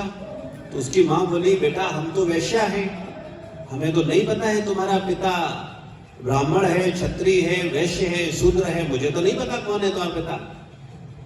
तो वो बच्चा आया और अपने गुरुजी से बोला कि मुझे नहीं पता मेरे पिता कौन है। मेरी मां ने बोला है कि मैं तो वैश्या हूं, मुझे नहीं पता मेरा पिता कौन है। तो वो ऋषि बोले कि मैं घोषणा करता हूं कि तू ब्राह्मण है, क्योंकि तूने सत्य बोला है। तूने छुपाया नहीं आकर के। कोई बोलेगा कि मेरी मां वैश्या है, मुझे पता नहीं, वो चार बातें दो करके करेगा और आकर के झूठ बोलते बोले हाँ मेरी मां ने बोला है ब्राह्मण है। नहीं, उसने बिल्कुल सत्य बोला। नहीं, मेरी मां ने बोला है कि तो उनके वो क्या बोले ऋषि? बोले नहीं, तू ब्राह्मण है, मैं तुझे शिक्षा दूंगा। तो कहने का तात्पर्य यह है कि हम लोगों को ये समझना चाहिए सत्यनिष्ठा। तो ब्राह्मण झूठ नहीं बोलता, वो हमेशा झूठ से बचेगा। ज्ञान विज्ञान, ज्ञान क्या होता है बताओ? अब सत्यनिष्ठा भी बड़ा व्यापक है, लेकिन थोड़ा थोड़ा लेने टाइम हो जाएगा, हम लोगों को बहुत चर्चा करनी है। ज्ञान विज्ञान क्या है? क्योंकि मैं इसलिए ये सब खोल रहा हूं क्योंकि जब तुम ये श्लोक पढ़ोगे ना, शांति प्रियता आत्म संयम तपस्या, बोले असात्विकता, हाँ बोले ये तो हमारे अंदर है, आत्म संयम ये भी है, तपस्या बोले हाँ वो तो है, पवित्रता बोले वो भी ठीक है, सहिष्णुता बोलो वो तो मैं हुई, सत्यनिष्ठा वो सत्य तो मैं बोलता हूँ, झूठ तो मैं बहुत विपरीत परिस्थिति होता अलग बात है, अदरवाइज सत्य बोलता हूँ। ज्ञान विज्ञान है ही, धार्मिकता बोले आप सब सारे गुण। तो अपने को टटोलना है, अपने को जानना है वास्तविकता में हम किस स्तर पर हैं और हमें कहां पहुंचना है। भले ही हम ब्राह्मण कुल में जन्म लिए हैं, लेकिन हमने अपने ये गुण खो दिए हैं, तो हमें इन गुणों को अर्जित करके वास्तविक ब्राह्मण बनना है। और अगर कोई व्यक्ति किसी भी कुल में जन्म लिया है, वो अपने अंदर इन गुणों को अर्जित करके ब्राह्मण बन सकता है। लेकिन फिर मैं एक बात बोलूंगा, गीता में एक बात और बोली गई, किसी दूसरे के धर्म का अनुसरण करना भयाभय है, जो जहां है वो वहां काम करे। जैसे ये हाथ है, अगर हाथ का ही ईमानदारी से काम करें, इनका कल्याण हो जाएगा। अगर कोई क्षत्रिय है, सच्चा क्षत्रिय बन जाएगा, उसका कल्याण हो जाएगा। कोई वैश्य है, सच्चा वैश्य बन जाए, उसका कल्याण हो जाएगा। कोई शूद्र है, सच्चा शूद्र बन जाए, उसका कल्याण हो जाएगा। उस शूद्र को ब्राह्मण बनने की आवश्यकता नहीं है, उस वैश्य को ब्राह्मण बनने की आवश्यकता नहीं है। जो जहां है, जिस स्थिति में है, बस वो सच्चा बन जाए, उसका काम बन जाए। तो ज्ञान विज्ञान, ज्ञान क्या है? ज्ञान शब्द तो सबने सुना है ना, क्या है ज्ञान बताओ? आप बोलते नहीं हो, अभी हम यहां पूछ रहे हैं इसलिए नहीं बोला, अभी आपस में पूछना जरा गलती से किसी से, हम निकले यहां से फिर पूछना ज्ञान क्या बोले, अभी हम समझाते आओ उधर। कोई चुप रहने वाला नहीं है बिल्कुल, बोल ये मजाल है कि मन कहे कि नहीं भाई मुझे नहीं पता, वो आपको लंबा चौड़ा लेक्चर दे देगा, ज्ञान के विषय समझाएगा, बोले ज्ञान ये होता है, ऐसा ये ज्ञान है, ये ज्ञान है। अच्छे और बुरे का फर्क, वो ज्ञानी है, ठीक है। ये परिभाषा किसके अनुसार? पता नहीं, हम अपने मन से बोल रहे हैं। हाँ तो ये, अरे भाई परिभाषा देने वाले का नाम भी तो बोलो। श्वेता मिश्रा। हाँ, श्वेता मिश्रा जी के अनुसार ज्ञान की परिभाषा है अच्छे और बुरे की पहचान, फर्क।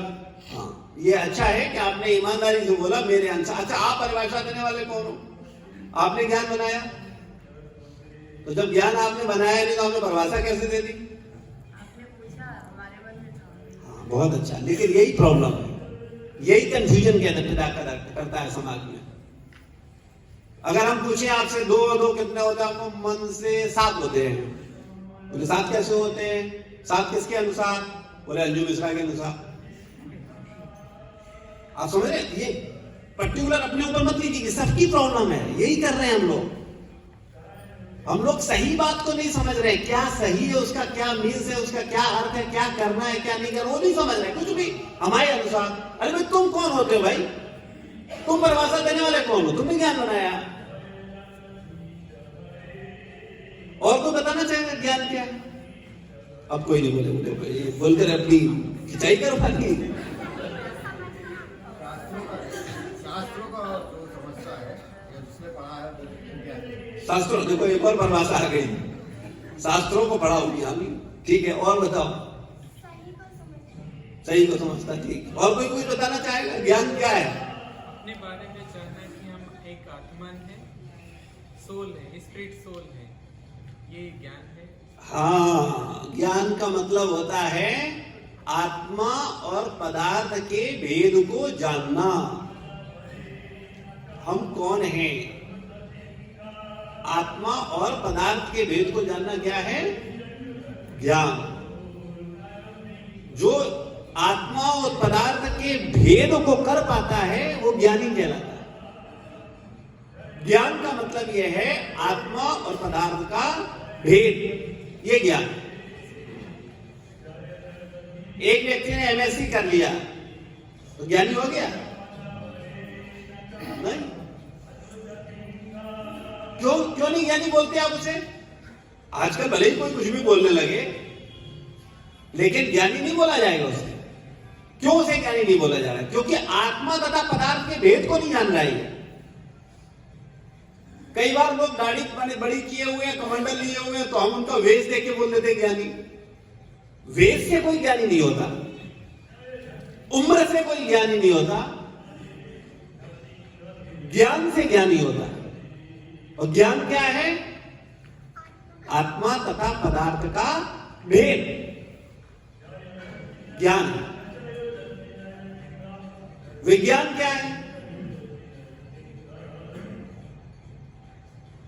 अरे विज्ञान से बहुत से पास आउट होंगे, विज्ञान तो किया है ना। विज्ञान बताने में क्या दिक्कत है जी?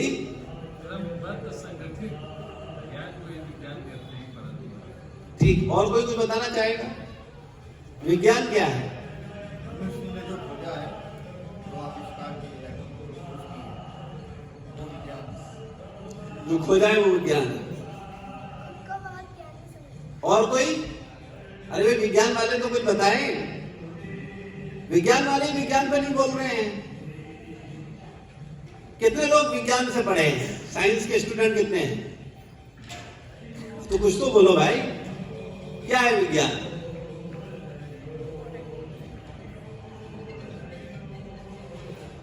बताएंगे कोई? जी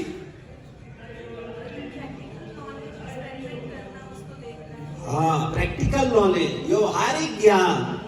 ज्ञान का व्यवहारिक, जब ज्ञान का प्रैक्टिकल इंप्लीमेंट हो उसे क्या बोलते हैं? विज्ञान।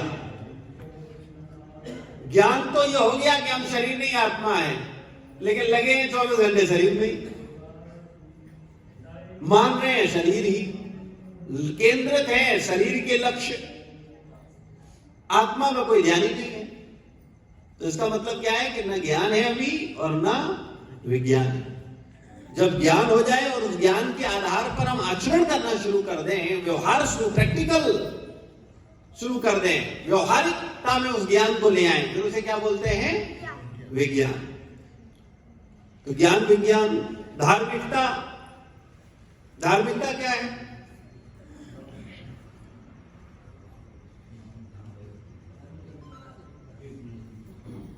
धर्म को जानने वाला ही धार्मिक बोला जाएगा। धर्म के अनुसार आचरण। तो धर्म क्या है?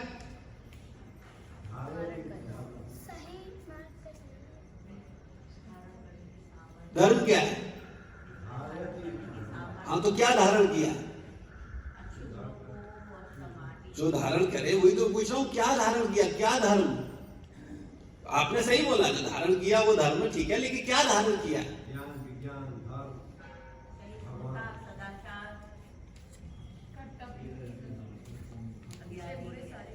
देखो, हम लोगों की सबसे बड़ी समस्या ये है कि हमने सबने अपने अपने शब्दों की और विचारों की अपनी परिभाषाएं मानी हैं, और उनके आधार पर हम लोग विचार करते हैं, और वही हम लोग सोचते हैं, उसी के आधार पर हम लोग व्यवहार करते हैं।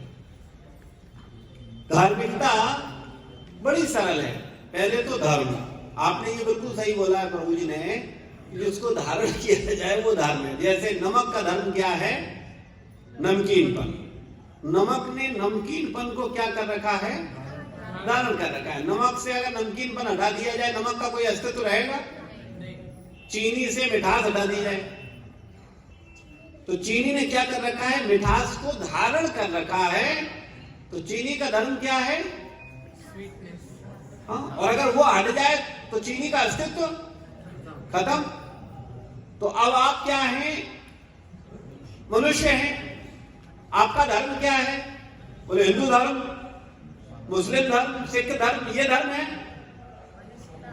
अगर ये धर्म होता तो इसको छोड़ करके उसमें जाते तो अस्तित्व खत्म हो जाता। लेकिन पता चलता है हिंदू मुसलमान बन जाता है, मुसलमान घर वापसी कर लेता है। वो ईसाई बन जाता है। तो ये तो धर्म नहीं है। जो धारण करे वो धर्म। तो क्या धर्म? क्या मानवता? क्या अच्छे कर्म? बोले मेरे अनुसार, फिर वही मेरा अनुसार। संसार में लगा है, ये सबके साथ है। मेरी दिमाग में जो घुसा है, सही कर्म वो सही कर्म। सही कर्म की परिभाषा क्या? मैं आपसे पूछ रहा हूं, सही कर्म की परिभाषा क्या? क्या सही क्या गलत, इसे कैसे कहा जाए? एक व्यक्ति की नजर में वो काम सही है, वही व्यक्ति की नजर में दूसरा काम गलत है। तो धर्म मतलब धारण करना। किसे धारण करना? मनुष्य का धर्म क्या है बताओ? ऐसा क्या है जिसको हटाते ही आपका अस्तित्व खत्म?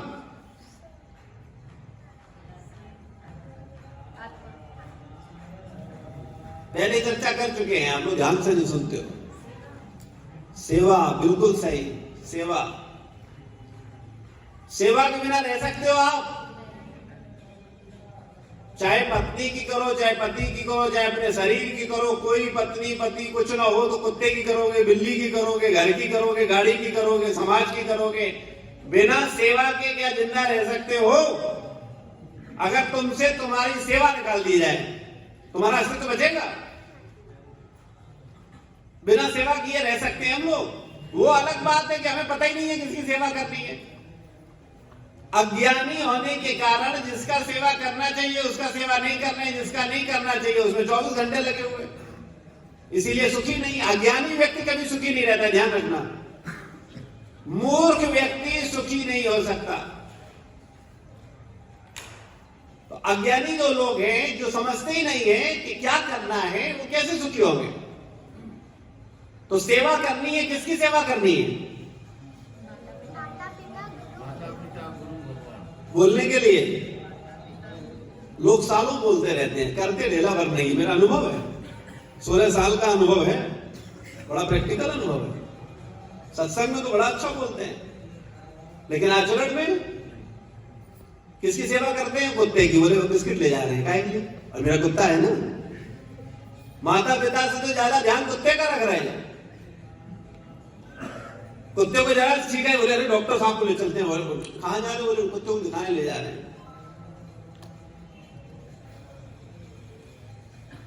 आचरण क्या है, व्यवहार में क्या है, उस पर बात करनी चाहिए। तो सेवा, उचित पात्र की सेवा, उसका भी सिद्धांत है, समझिए। कब कोई सुखी होगा, कब कोई सुखी नहीं होगा, ये धार्मिक। इसीलिए मनुष्य को बोला गया हितोपदेश में, आहार निद्रा भय मैथुनम च सामान्यम वेता पशुभि नराणाम धर्मो हितेषु अधिको विशेषो धर्मेण हीना पशु ही समाना। धर्म से हीन व्यक्ति पशु है। पशु मतलब मूढ़ योनिषु, मूढ़ योनिषु मतलब मूर्ख, और मूर्ख व्यक्ति सुखी नहीं रहता। इसीलिए हम लोग सुखी नहीं है। क्यों? क्योंकि हम धर्म का पालन ही नहीं कर रहे। धर्मेण हीना, हम धर्म से हीन है। कैसे हीन है धर्म से, उसको समझ लीजिए। ये हाथ इस शरीर का क्या है? अंश है कि नहीं है? तो इस हाथ का कर्तव्य क्या है?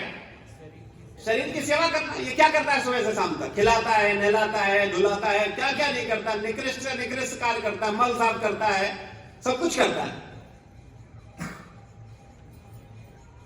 और ऐसा करके ये हाथ कैसा है? सुखी है कि दुखी है?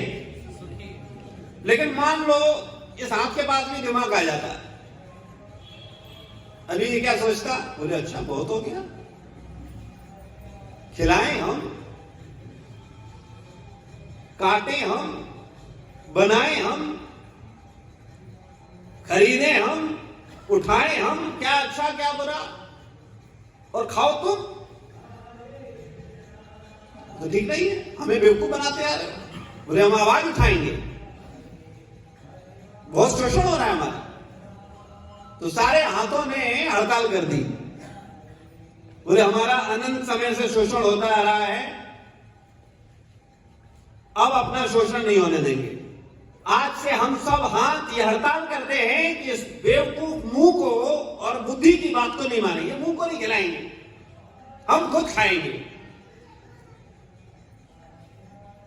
और ये हाथ क्या करता है? अभी सेव आता है उसको पकड़ लेता है, बड़े बड़े व्यंजन सबको पकड़ता है, लेकिन उनको नहीं खिलाता।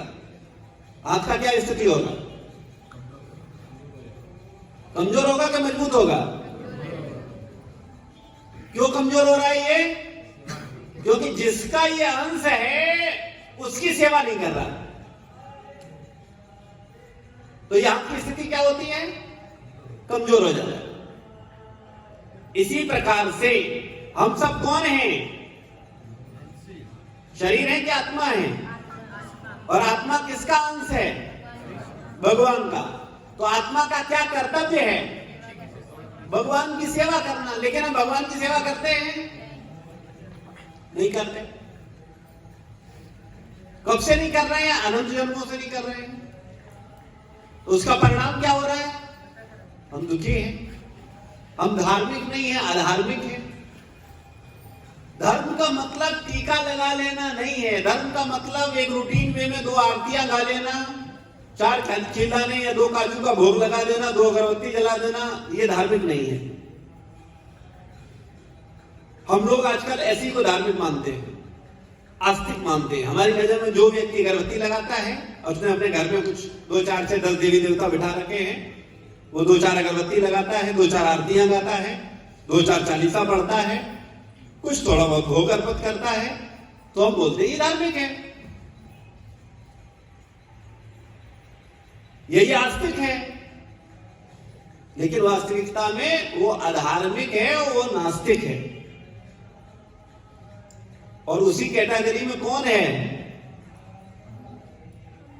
किसकी बात कर रहे हैं हम? हाँ, किसी और की बात नहीं कर रहे। हम सब उसी कैटेगरी में। भगवान कुछ बोल रहे हैं, उसे किसी सुनने की इच्छा है किसी की? बोले नहीं, अभी तो अगरबत्ती लगाई तो थी। अच्छा, थोड़ा विचार करो। अब हम आपका उदाहरण देके आपको समझाते हैं। आप हो और आपके बच्चे हैं। ज्यादातर लोग इस उम्र पे हैं कि उनके बच्चे हैं। आपके बच्चे आपके पास आए, 2 अगरबत्ती जलाएं, 2 खिलाने रखें और 5 मिनट बैठ करके आपके लिए बढ़िया सी चालीसा बनाएं और सुनाएं। और उसके बाद आप कहो बेटा जरा, वो इस काम से सुने, कुछ भी बोलते रहते हैं। बोले अभी पूजा की थी ना, अभी अगरबत्ती लगाई थी, नहीं लगाई थी? तो आप बताओ, आप अपने बच्चे से खुश हो गए हैं? तो वो बच्चा कैसा है? लायक है कि ना लायक है? आवाज नहीं आई। आप क्या हैं? हाँ, बहुत अच्छा है, बड़े गर्व से बोले नालायक है। हाँ, हम नालायक हैं, हम असुर हैं। हमें समझना है ये, हमें जानना है ये, और हमें अपने इस असुरत्व को नष्ट करना है, इस बुराई को नष्ट करना है और समझना है कि करना क्या है, क्यों करना है। साइंटिफिक है, कोई ऐसा नहीं है कि अंधविश्वास हो। अंधविश्वास नहीं है, सब कुछ प्रमाणिक है, साइंटिफिक है। लेकिन सही ज्ञान को बताने वाला हो। सही ज्ञान शास्त्र के अनुसार मिलता है, प्रमाणित गुरु परंपरा के द्वारा मिलता है। तो अगर समझेंगे तो समझ पाएंगे। तो धर्म का मतलब क्या होता है? धार्मिकता का मतलब क्या है? अभी समझ में आ रहा है कि हम लोग धार्मिक हैं कि धार्मिक हैं? हम लोग धार्मिक नहीं हैं, हम अधार्मिक। हम धर्म ही नहीं समझ रहे हैं। धर्म है क्या? धर्म का मतलब है सेवा करना। और किसका सेवा करना?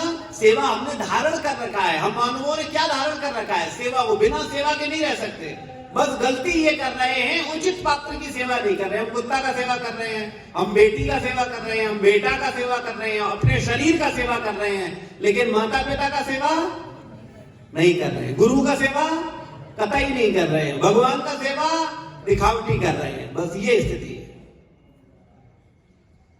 ऐसी स्थिति रखकर के हम कहें धार्मिक हैं, तो किसे धोखा देंगे? देते रहो धोखा। मरोगे तो कहां जाओगे? नरक ही जाओगे। स्वर्ग कहां से जाओगे? तो समझ में नहीं आ रहा है, कुछ जान ही नहीं रहे हैं। कुछ भी करने से सही लक्ष्य नहीं मिलता है। सही दिशा पर चलने से सही लक्ष्य मिलेगा। तो धार्मिकता, ये सारे ब्राह्मणों के गुण हैं। ये गुण हैं ब्राह्मणों के। जो ब्राह्मण है वो इन गुणों को जानता ही नहीं है, बोलता ही नहीं है, इनका पालन करता है, आचरण में होता है, वो ब्राह्मण है। और इस तरीके से कोई भी व्यक्ति ब्राह्मण बन सकता है। प्रभुपाद जी ने सबको मौका दिया। ऐसा जरूरी नहीं है कि हम ब्राह्मण कुल में नहीं, तो हाँ ये जरूर है कि कोई ब्राह्मण कुल में अगर जन्म लिया है तो उसको ज्यादा सुविधा प्राप्त है। जैसे डॉक्टर का बेटा डॉक्टर बड़ी आसानी से बन सकता है क्योंकि एनवायरमेंट है। ब्राह्मण का पुत्र ब्राह्मण आसानी से बन सकता है क्योंकि वातावरण है।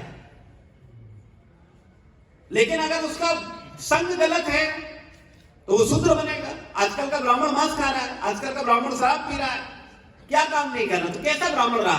क्या वो ब्राह्मण है? तो इसलिए हमें अपने धर्म का पालन करना चाहिए। और मैं आपसे एक बात बोलूंगा, जो जहां है वो असली बन जाए। कई बार ऐसा दिखावटी दौर चला है कि हर आदमी क्या कहता है कि वो ब्राह्मण बनना चाहता है, लेकिन कैसा ब्राह्मण? दिखावटी। तो उससे फिर काम नहीं बनेगा, असली बनना है। गीता में भगवान ने कहा कि अगर कोई सच्चा शूद्र बन जाए 100% उसका कल्याण होगा। ऐसा थोड़ी होगा कि शूद्र का कल्याण नहीं होगा। क्यों नहीं होगा? ना ऐसा है कि शूद्र पहले ब्राह्मण बनेगा तो उसका कल्याण होगा। शूद्र का एक नाम दिया गया, क्या? हरिजन।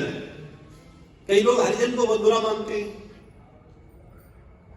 और जो भक्त होते हैं वो हरिजन सुनकर खुश होते हैं। हम तो कह रहे हैं आप सब हमें हरिजन बोलो। हरिजन का मतलब क्या है?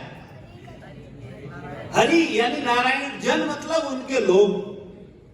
हरिजन, हम सब हरिजन हैं, नहीं है हरिजन? तो क्या बुराई है? शब्दों को नहीं समझते, भावनाएं नहीं समझ रहे, क्या भाव है, क्या कहा गया, क्यों उनको हरिजन कहा गया?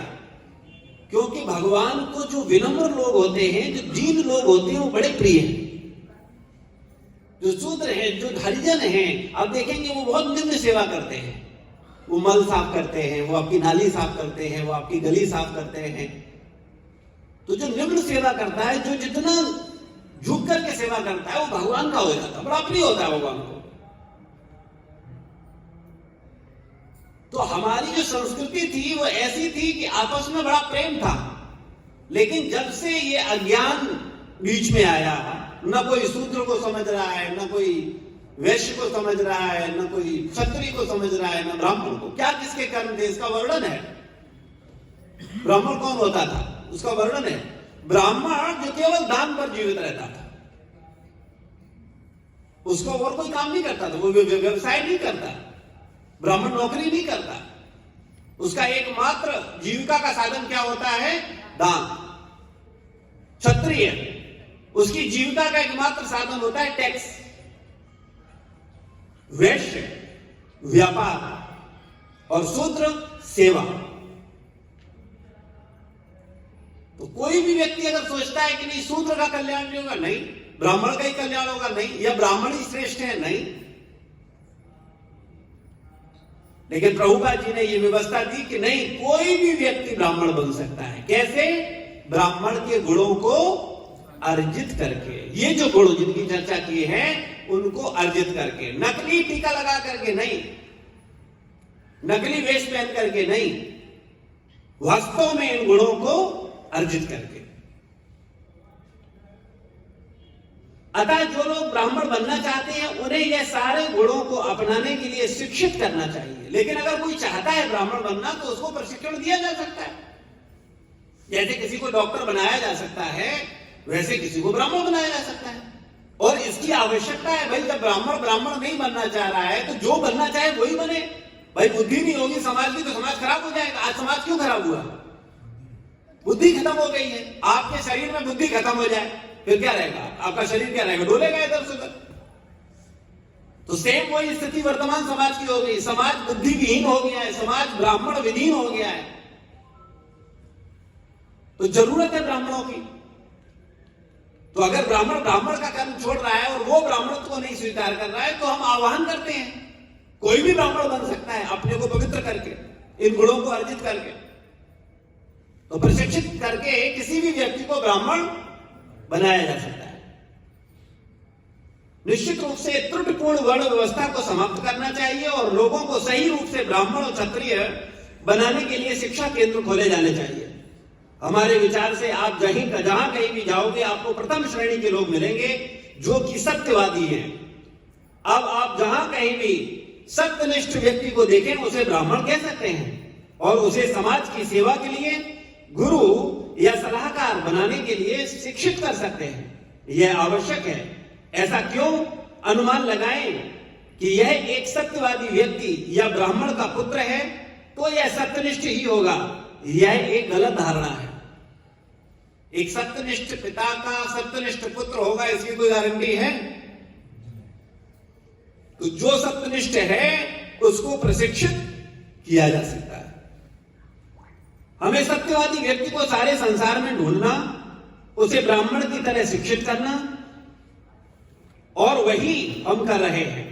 अगर आप इन सिद्धांतों का पालन करें, अनैतिक काम, जुआ, नशा, मांसाहार करना छोड़ दें तो आप भी ब्राह्मण हैं। आप आगे आकर प्रशिक्षण प्राप्त करिए। किसी व्यक्ति का पिता शराबी, जुआरी, मांसाहारी, फिर भी अगर वह सत्यवादी है तो वह एक ब्राह्मण की आचार संहिता का पालन करने को तैयार है तो ठीक है, उसका स्वागत है। ऐसा करने से सामाजिक व्यवस्था ठीक होगी और उससे सारा समाज सुचारू रूप से कार्य करेगा। तो प्रत्येक व्यक्ति जो ब्राह्मण बनना चाहता है वो अपने इन गुणों को अर्जित करके, शिक्षा लेकर के ब्राह्मण बन सकता है। सामाजिक ढांचे को पूर्ण करने के लिए मस्तिष्क, भुजाएं, पेट, पैर होने चाहिए। यदि दिमाग नहीं है तो इन हाथ, पैर और पेट का क्या लाभ? यह सब मृत हैं। अतः समाज में यदि बुद्धिमान, सत्यवादी, ईमानदार व्यक्ति या ब्राह्मण गुणों वाले व्यक्ति नहीं है तो समाज बर्बाद हो जाएगा। इसीलिए लोग परेशान हैं। आज के समाज में प्रत्येक व्यक्ति को शूद्र के समान प्रशिक्षित किया जाता है कि जाओ और मजदूर की भांति कार्य करो। यही सब कुछ है। आज हम लोग क्या कर रहे हैं? शूद्र पैदा कर रहे हैं। बच्चे के दिमाग में बचपन से डालते हैं, बोले जाओ पैसा कमाओ, नौकरी करो, नौकरी नौकरी नौकरी। नौकरी का मतलब क्या होता है? शूद्र। तो आज का समाज क्या कर रहा है? शूद्र पैदा कर रहा है, शूद्र बना रहा है। तो आज के समाज में प्रत्येक व्यक्ति को शूद्र के समान प्रशिक्षित किया जा रहा है। जाओ और मजदूर की भांति कार्य करो, यही सब कुछ है। कारखाने में जाओ, पैसा कमाओ, और जब व्यक्ति पैसा मिल जाता है तो वह तुरंत शराब और औरत खरीदता है। अतः अगर आप समाज को नीचे गिराना चाहें तो ऐसे खराब व्यक्ति पैदा करेंगे जो समाज को खराब करने वाले होंगे, बर्बाद करेंगे समाज को। और अगर आप वैदिक प्रणाली को अपनाते हो तो सामाजिक व्यवस्था पूर्ण होगी, और न सिर्फ हिंदुओं बल्कि ईसाइयों, मुसलमानों और सभी के लिए भी यह सामाजिक व्यवस्था ठीक होगी। लेकिन जब आप पूरी तरह से कृष्ण के शरण में जाओ तो आप चारों वर्णाश्रम के नियमों को छोड़ सकते हो। इसलिए कृष्ण ने कहा सर्वधर्मान परित्यज्य, और अंत में मेरा यही निर्देश है कि समस्त धार्मिक पद्धतियों का, यहां तक कि धार्मिक नियमों का परित्याग करो और सिर्फ मेरी शरण में आओ। ब्राह्मण धर्म, क्षत्रिय धर्म, हिंदू धर्म, यह धर्म, वह धर्म, इन सब को छोड़कर सिर्फ कृष्ण की शरण में आओ, क्योंकि धर्म का अंतिम लक्ष्य कृष्ण की शरण में जाना ही है। कृष्ण ने भगवत गीता में निर्देश दिया है, तुम सीधे मेरी शरण में आओ तो सब ठीक होगा। कृष्ण व्यक्तिगत रूप से सलाह दे रहे हैं, सर्वधर्मान परित्यज्य मामेकम शरणं व्रज। अपने सारे धर्म को छोड़कर सिर्फ मेरी शरण में आओ, उनकी सलाह मानो और खुश रहो। तो वास्तविकता में ब्राह्मण बनना, क्षत्रिय बनना, वैश्य बनना, शूद्र बनना ये मनुष्य जीवन का लक्ष्य नहीं है। मनुष्य जीवन का लक्ष्य है भगवान का दास बनना, भगवान का सेवक बनना। भगवान बोल रहे हैं ये सब छोड़ो, ब्राह्मण, क्षत्रिय, वैश्य, शूद्र, सब धर्म, सर्वधर्मान परित्यज्य मामेकम शरणं व्रज। मेरी एक शरण ग्रहण करो। शरण ग्रहण करने का मतलब क्या होता है? कि जिसकी शरण ली है उसकी बात मानेंगे। ये नहीं होता है अभी पूछो भगवान शरणागत, बोले हाँ हम शरणागत हैं, और करते हैं सब अपने मन का। लोग बोलते हैं बोले हम गुरु के शरणागत हैं, और गुरु जो कह रहा है उसे कोई मतलब नहीं है, तो क्या शरणागत हो? शरण ले रखी है अपने मन की और धोखा दे रहे हैं हम भगवान और गुरु को, कपट कर रहे हैं। तो ऐसे कपटी लोगों का कभी भला नहीं होता। भगवान रामचरितमानस में बोलते हैं, मोहे कपट छल छिद्र न भावा। मुझे पसंद नहीं है। क्या पसंद नहीं है? कपट, छल और छिद्र। कपट मतलब क्या होता है? हाँ, जो नहीं है वो दिखाते हैं, ये कपट है। छल क्या है? धोखा देना, चीटिंग। और छिद्र मतलब दूसरों में दोष देखना। और हम लोग इन तीनों में पारंगत हैं। और भगवान के प्रिय हैं? नहीं है। हम लोग क्यों प्रिय नहीं है? क्योंकि हम लोग असुर हैं, अधार्मिक हैं। तो हमें धार्मिक बनना है, हमको धर्म को समझना है, हमें आसुरी भावनाओं का त्याग करना है और वास्तविकता में सत्य को सही तरह से समझ करके उसका आचरण में पालन करना है। फिर निश्चित रूप से हम भगवान के भक्त बन जाएंगे। तो हम सब लोगों का प्रयास होना चाहिए कि हम सब भगवान की शरण ग्रहण करें। ये सबसे बड़ा धर्म है, सबसे बड़ा धर्म। धर्मेण हीना पशु ही समाना। और धर्म में भी सबसे बड़ा धर्म एक है संसार का धर्म। देखो, समझ लीजिए बात को।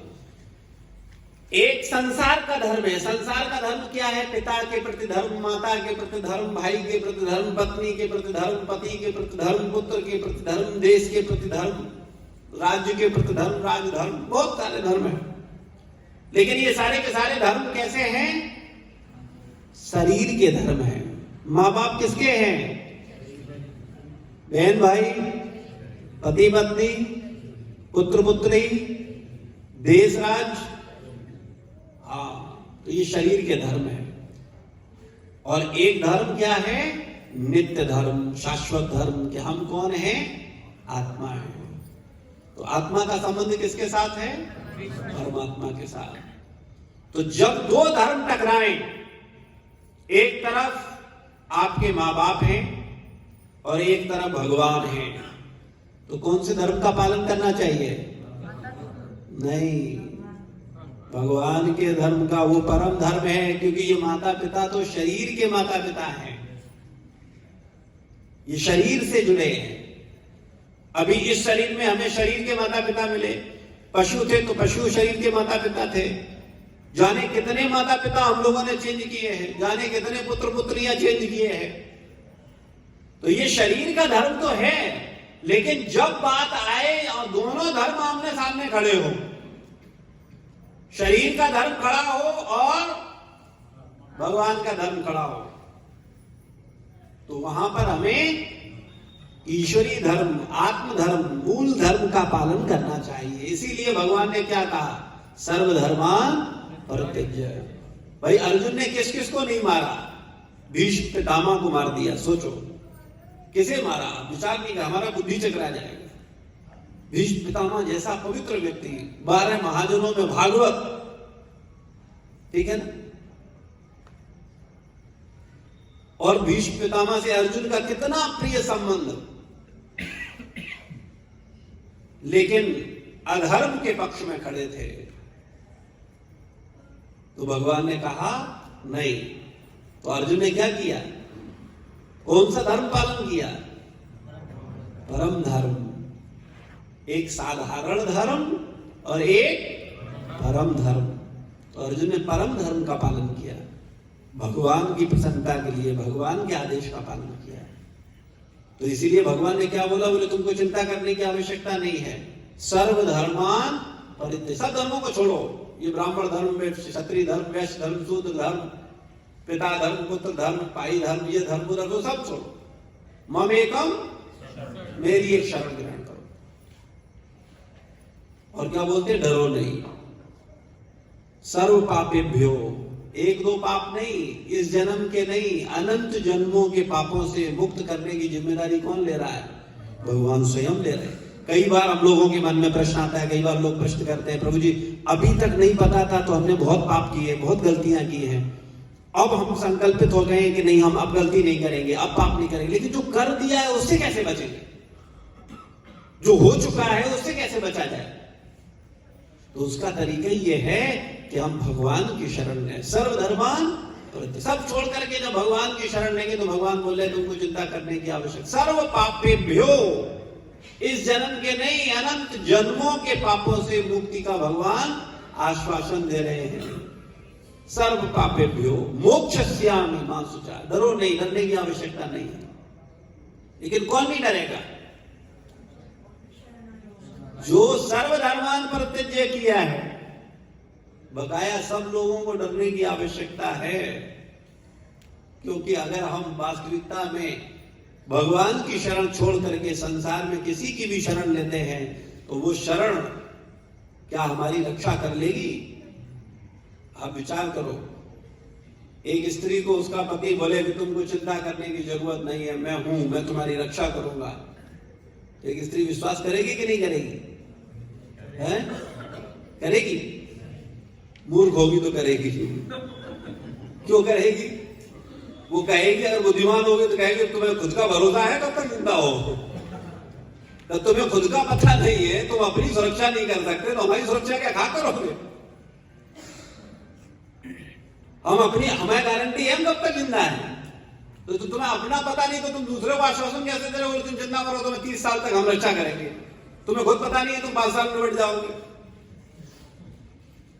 इस संसार में कोई किसी को सुरक्षा का वास्तविक आश्वासन नहीं दे सकता, केवल एकमात्र भगवान। वो चाहेंगे तो पूर्ण सुरक्षा हो जाएगी। राखे कृष्ण मारे को, और मारे कृष्ण राखे को। तो कृष्ण मारेंगे फिर तुम्हें कौन बचाएगा? और भगवान रक्षा करेंगे तो कौन तुम्हें मार सकता है?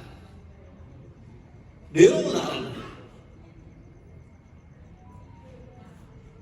हम लोग एहसान फरामोश हैं, हम लोग जिंदा है ना अपनी बुद्धि बल से नहीं जिंदा है। ये जितनी सांसें हैं ना, ये खैरात की सांसें हैं, ईश्वर दे रहा है। हमारे हाथ में कुछ नहीं है। हम भले ही बहुत अच्छा कहें, हमारे पास बहुत बढ़िया ड्राइविंग लाइसेंस है, अरे हम हैवी व्हीकल वाला है, हम बहुत, लेकिन हम कार चलाते हैं बहुत बढ़िया, बहुत सावधानी चलाते हैं। तुम्हारा अपनी कार पे नियंत्रण हो सकता है, सामने वाले ट्रक पे नहीं है। कुछ पता नहीं है। एक एक पल ईश्वर की दिया हुआ विशेष कृपा है जो हम इस संसार में जीवन जी रहे हैं और संसार को भोग रहे हैं। संसार में क्या है मेरा? पृथ्वी आपने बनाई, ये अनाज आपने बनाए, ये फल आपने बनाए, किसने बनाए? खा रहे हो सुबह शाम तक, धन्यवाद देते हो भगवान को? तो नालायक है नंबर 1 के हम। एहसान फरामोश हैं, मोसो नमक हरामी कोई नहीं है। जिसका खा रहे हैं उसी को आंखें तरेरते हैं। ये हमारा स्वभाव है, आसुरी भाव है हमारा। तो हम लोगों को समझना चाहिए, अपने दोषों को पहचानना चाहिए, अपनी कमियों को जानना चाहिए। सब कुछ करने वाला है जो कितना प्रेम कर रहा है, सब कुछ। जिस दिन उसका इशारा हो जाएगा वो नहीं तो गले में एंड्रोस्कोपी जाएगी, कुछ ऊपर से नीचे नहीं जाएगा। एंड्रोस्कोपी बोलते हैं क्या? सही बोला है? तो भैया समझो, कुछ नहीं जाएगा, खाने पीने का अधिकार नहीं रहेगा। उधर से ब्रेक लग गया ना, बोले नहीं बंद। जिस दिन उधर से इशारा हुआ बोले खत्म, शुगर, बोले अब मीठा नहीं खा सकते। तो कृपया इसे समझिए, आज आप जो कुछ भी सुख ले रहे हैं ये भगवान की खैरात है, भगवान की कृपा है, अधिकार नहीं है।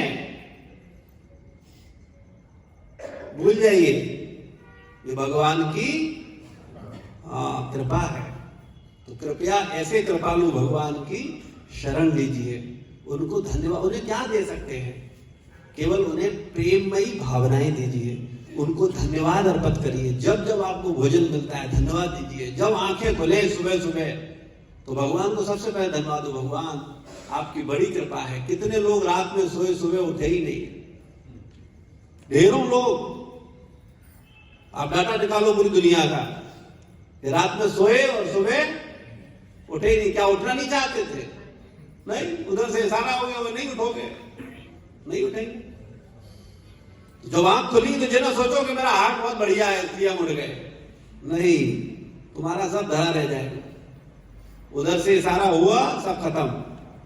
तो कृपया समझिए, भगवान की कृपा को पहचानिए। एक नालायक व्यक्ति हमेशा भगवान को दोष देता रहता है, तुमने ये नहीं दिया, तुमने ये नहीं दिया, कैसे कैसों को दिया है ना? गाना भी है ना, गाड़ी बंगला ये दिला दे, उसको ये दिया, उसको ये दिया, मुझे कुछ नहीं दिया। और बड़े उत्साह से आज का यूथ गाता है, वाह भगवान, बोले बिल्कुल सही बात है, मुझे नहीं दिया, ये कैसा बाप दे दिया, अरबपति बाप देता तो कितना बढ़िया होता है ना। कृपया समझिए, जानिए, ईश्वर की कृपा सर्वत्र है, दृष्टि चाहिए। प्रभुपाद जी बोलते थे, एक व्यक्ति बोला, क्या मुझे आप भगवान के दर्शन करा सकते हो? तो प्रभुपाद जी ने कहा, हाँ, लेकिन तुम्हें अपना मोतियाबिंद का ऑपरेशन कराना पड़ेगा। किसी को मोतियाबिंद होता है, उसको दिखता नहीं है ना। तो ऐसे ही हमको भी मोतियाबिंद है। आप कहोगे नहीं, हमारे डॉक्टर ने नहीं कहा मोतियाबिंद, लेकिन हमें कौन सा मोतियाबिंद है? ये भौतिकता का मोतियाबिंद है। इसलिए हमें ईश्वर दिख नहीं रहा है। आपने सुना है संतों की मुख से, सिया राम में सब जग जानी, कैसे बोलते हैं? उनको दिखता है, सर्वत्र ईश्वर की कृपा दिखती है, सब कुछ ईश्वर कर रहा है, हमको दिखता नहीं। क्यों नहीं दिखता है? क्योंकि हम एहसान फरामोश लोग हैं। जिन माँ बाप ने पैदा किया उनको ही आंखें तरेरते हैं, जिन्होंने हमें सब कुछ दिया, इस लायक बनाया, उनके ही नहीं हुए। भगवान को देखा आप लोगों ने? नहीं देखा। माता पिता को तो देखा है ना, गुरुजनों को तो देखा है ना, उनके प्रभाव, उनके भाव को महसूस किया है ना। फिर भी जब उनके नहीं हुए तो किसके होंगे? कृपया अपने दोषों को पहचाने और इनसे दूर होने का सबसे सरल साधन, एकमात्र साधन क्या है? हरे कृष्णा कृष्णा कृष्णा हरे हरे, हरे राम राम राम हरे हरे। अपराध रहित होकर के जब आप भगवान के पवित्र नाम का ब्रह्म मुहूर्त में 16 माला जाप करोगे तो तुम्हारा बुद्धि धीरे धीरे ठीक होगा। कैसे? 2 काम करने से। ये 2 काम जो व्यक्ति छोड़ देगा उसका कभी भी पतन हो जाएगा, ये ध्यान रखिएगा। एक, सत्संग, श्रवण, जो सुन रहे हो है ना, और दूसरा सेवा और भगवान का नाम। इन 3 चीजों को, 2 नहीं 3 चीजें ध्यान रखिए। 3 चीजें अगर आपके जीवन में बनी रहेंगी, आप इसी जीवन में भगवत धाम जाओगे, हमेशा ध्यान रखिए। पहला, सत्संग, क्योंकि नाम जप रहे होते तो पहला होते ही जपने लगते, क्यों नहीं जपे? हाँ, तो सत्संग की वजह से ज्ञान आया। फिर कुछ दिन सत्संग करने के बाद हमको क्या लगता है, अब तो हम ज्ञानी हो गए, अब कोई जरूरत नहीं है, हम मूर्ख नंबर 1 है ना, इसलिए वो मूर्खता तो जीवन भर चलेगी। तो श्रवण कभी नहीं छोड़ना है। सुनना छोड़ दिया, साधना छूट जाएगी। इसलिए पहली चीज मैं बोल रहा हूं, पहला क्या है? श्रवण, सुनो। भक्ति की पहली विधि क्या है? नवदा भक्ति में श्रवणम कीर्तनम विष्णु स्मरणम पाद सेवनम अर्चनम वंदनम दास्यम साक्ष्यम आत्मनिवेदनम। पहली क्या है भक्ति? श्रवण। ये कभी नहीं रुकनी चाहिए, हमेशा क्या करते रहना, जब तक जीवन है तब तक श्रवण करो। भक्तों ने भगवान से क्या मांगे? बोले भगवान 2 कान कम पड़ते हैं, 1000 कान दो, जिससे हम आपकी कथा का आनंद करें, आनंद लें। और हम लोग क्या मांगते हैं? बोले भगवान एक ही जीव दी है, 1000 जीव होती, इधर से चाटते, कुछ उधर से चाटते, कुछ उधर से चाटते, है कि नहीं?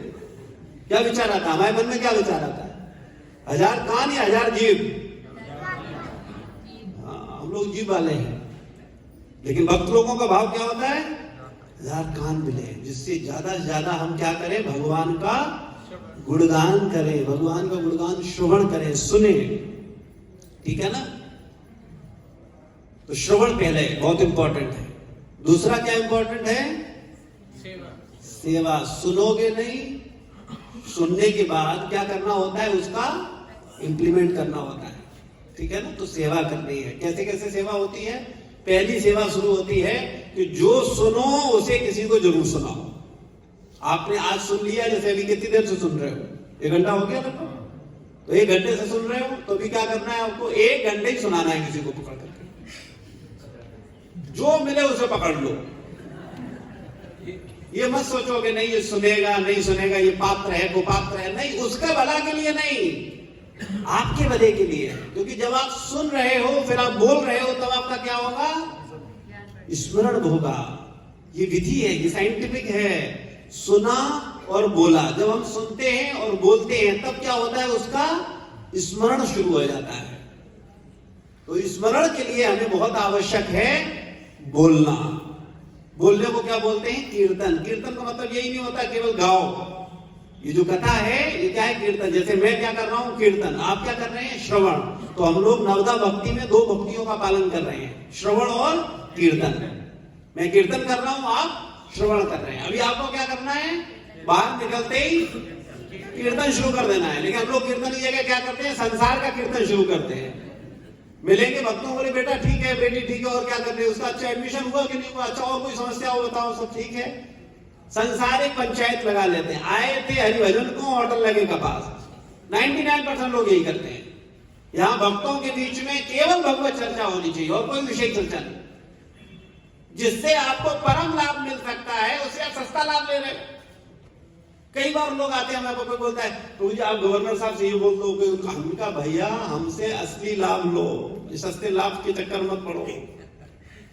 जो असली लाभ है वो लो, वो मूल चीज है वो। लेकिन किसी को चाहिए नहीं, उन्हें और सब चाहिए।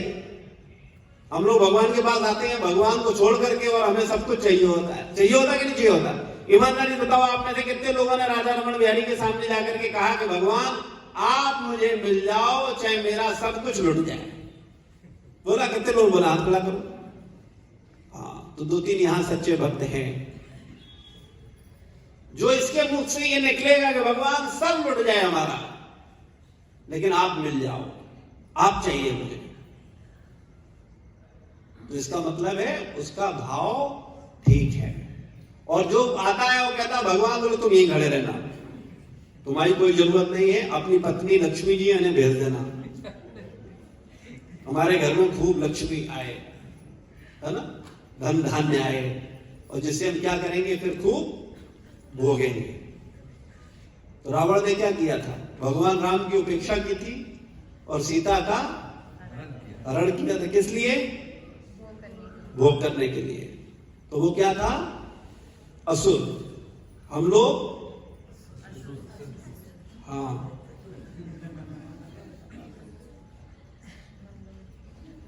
हम आपको बार बार इस बात का एहसास कराते हैं कि अपनी मानसिकता को हम लोग जज करें। अपने को महान मानना बहुत आसान है, लेकिन अपने को गलत मानना बहुत बहुत बहुत मुश्किल है। और अगर ये हो गया तो सुधार शुरू हो जाएगा, और अगर ये नहीं हुआ तो बहुत मुश्किल है। तो इसलिए हम सब लोगों को इसे समझना चाहिए, भगवान की शरण लेनी चाहिए, भगवान की भक्ति करनी चाहिए और भगवान को प्रसन्न करने के लिए कार्य करने चाहिए। श्रील प्रभुपाद की जय, गुरु महाराज की जय, समस्त भक्त वृंद की जय। किसी का कोई प्रश्न है, कोई जिज्ञासा है तो पूछ सकता है।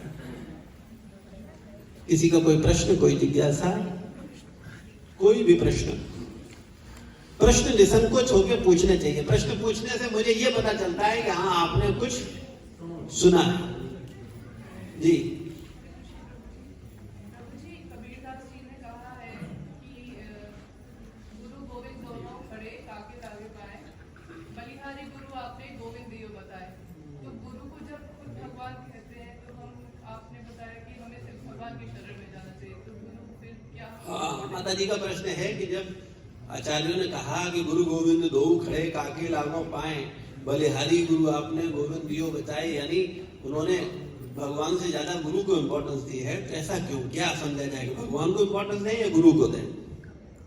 तो प्रभुपाद जी बताते हैं ये सर्वधर्मान प्रत्यय जो श्लोक कहा है इसकी और गहरी व्याख्या हमने की इसलिए नहीं कि पात्रता नहीं है, भाव नहीं है तो समझ नहीं पाएंगे। भगवान के प्रति ही पहले भाव आ जाए, लेकिन असलियत भाव ये है। प्रभुपाद जी से एक व्यक्ति ने प्रश्न किया कि अर्जुन के समक्ष तो भगवान उपस्थित थे, तो अर्जुन को कोई समस्या आई, अर्जुन ने पूछा, भगवान ने सॉल्व कर दिया, भगवान ने शरण ले ली कि ये करो ये नहीं करो। अभी हमारे बीच में तो भगवान नहीं है, तो हम कैसे जाने हम क्या करें क्या ना करें? हम तो कंफ्यूज होंगे ना कि हमें ये करना चाहिए, ये प्रैक्टिकल आंसर में कहां से मिलेगा? तो प्रभुपाद जी बोलते हैं कि भगवान से ही चली आने वाली प्रमाणित गुरु परंपरा के जो आचार्य हैं उनके प्रति सर्वधर्मान करना ही भगवान के प्रति सर्वधर्मान करना है, क्योंकि गुरु की प्रसन्नता में ही भगवान की प्रसन्नता को देखा जा सकता है। हम स्वयं नहीं सोच सकते कि भगवान प्रसन्न है या भगवान प्रसन्न नहीं है। अगर हमारे गुरु हमारे व्यवहार से, हमारे आचरण से, हमारी सेवाओं से प्रसन्न है तो इसका मतलब क्या है? भगवान प्रसन्न है। और अगर गुरु हमारे आचरण से, हमारे व्यवहार से, हमारी सेवाओं से प्रसन्न नहीं है तो इसका मतलब क्या है कि भगवान प्रसन्न नहीं है। क्योंकि गुरु किस आधार पर बोलते हैं? भगवान की इच्छाओं के आधार पर, भगवान की वाणी के आधार पर। गीता में जो भगवान अपनी भावनाएं दे रहे हैं, शास्त्रों में, वेदों में, पुराणों में जो भगवान की भावना है, उस भावना के आधार पर ही गुरु प्रसन्न होते हैं, नाराज होते हैं। उन भावना के अनुरूप कोई व्यक्ति होता है उससे प्रसन्न होते हैं, उन भावनाओं के विपरीत होता है उससे नाराज होते हैं। तो इसीलिए वास्तविकता में जब भगवान और गुरु का बात आता है तो वहां पर बोला गया कि हमें गुरु की शरण लेनी चाहिए, जिससे कि हम भगवान को प्राप्त कर सकें। भगवान को प्राप्त करना तो दूर की बात है, भगवान को जानते ही नहीं अगर गुरु कृपा नहीं करते तो। न भगवान का नाम जप रहे होते, न अपने आप को शरीर नहीं आत्मा मान रहे होते, हम क्या का क्या कर रहे होते। ये गुरुजनों की कृपा ही है कि हम भगवान को जान पा रहे हैं, अपने आप को जान पा रहे हैं। तो जिसकी वजह से हमने जाना, जिसकी वजह से सब हुआ, क्या उसकी उपेक्षा कर सकते हैं? और अगर कोई उसकी उपेक्षा करेगा, भगवान भगवान करता हुआ कोई कहेगा हम भगवान भगवान करते हैं, बोले नहीं ये गुरु जी तो मैं नालायक, ये ठीक नहीं है, और हम तो भगवान की शरण आए थे, भगवान की भक्ति करने आए थे। तो ऐसा भाव रखने वाले व्यक्ति पर भगवान प्रसन्न नहीं होते। इसका उदाहरण दिया है हमारे शास्त्रों में, ढेरों सारे संतों ने, बहुत सारे उदाहरण है। आप लोगों ने रामचरितमानस कितने लोगों ने पढ़ी है? ध्यान से। उत्तरकांड पढ़ा है? काकभूषण जी का प्रकरण पढ़ा है? काकभूषण जी अपने पूर्व जन्म की कोई कथा बताते हैं, उन्होंने किसके प्रति अपराध किया था? हाँ, तो उसमें शास्त्र में बहुत कुछ लिखा, सब कुछ है, लेकिन उतना चिंतन तो, उतना मनन तो, उतना डीप हमारे जीवन का लक्ष्य ये नहीं है। शास्त्र चिंतन, भगवत चिंतन, भक्त चिंतन, भक्ति चिंतन, ये चिंतन ही नहीं। हमारा चिंतन क्या है? संसार चिंतन। और एक बात ध्यान रखिए, संसार वेश्या है, ये किसी का ना हुआ। वेश्या किसी की हुई है? तो ये संसार किसी का हुआ है, लेकिन वेश्याएं लगती सबको अच्छी है, लेकिन ये होती किसी की नहीं है। तो ऐसे ही ये संसार क्या है? वेश्या के समान है, ये किसी का नहीं हुआ है। और हम सब संसार के पीछे लट्टू रहते हैं, हम संसार को खुश करना चाहते हैं, भगवान को नहीं खुश करना चाहते। जो एकमात्र आराध्य है, जो हमारा हर तरह से भला करने वाले हैं, गुरु और भगवान, उनकी उपेक्षा करते हैं और संसार को खुश करते हैं। हम सबका ये मनोभाव होता है कि नहीं होता है? आप ईमानदारी से बताओ, अगर आपकी सब तारीफ करें तब आप खुश होगे कि आपकी गुरु तारीफ करें तब खुश होगे? ये तो बोलने के लिए है, दिन भर प्रयास क्या करते हो? हाँ, सबको खुश करने के लिए।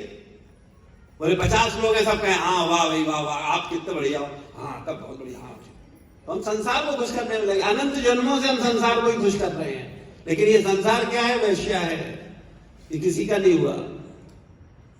तो ये जन्म भी संसार को खुश करते रहोगे तो फिर अपना ये जन्म भी बर्बाद करेंगे। इसलिए हमें भगवान को और गुरु को प्रसन्न करना चाहिए। ठीक है? और कोई प्रश्न? पहले अपने को योग्य बनाओ, धीरे धीरे 16 माला का जप करो, ठीक है, 4 नियमों का पालन करो और कंठी धारण करो, क्योंकि जितनी जल्दी पहन लोगे उतनी जल्दी उतर जाएगी, जितनी मुश्किल से पहनेगी उतनी मुश्किल से उतरेगी। ठीक है? और कोई प्रश्न? जी प्रभु जी,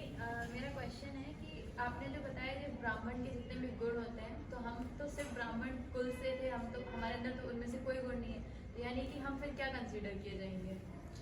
हम ब्राह्मण कुल में जन्म लिया है तो निश्चित रूप से भगवान ने हमारा कुल सम्माननीय है, कुल का सम्मान है, और कुल का सम्मान प्रत्येक व्यक्ति को करना चाहिए, क्योंकि वो कुल भगवान द्वारा प्रदत्त है। अब कुल में हमने जन्म ले लिया है तो मेरा कर्तव्य बनता है कि हम उस कुल की मर्यादा का पालन करें, हम उन गुणों को विकसित करें। नहीं है तो हमारा पहला कर्तव्य है कि हम उन गुणों को विकसित करें। कोई करे न करे, मेरा तो कर्तव्य है ही कि मुझे करना ही है, ये भाव होना चाहिए। काफी समय हो गया है। श्रील प्रभुपाद की जय, गुरु महाराज की जय, समस्त भक्तवृंद की जय। हरे कृष्ण।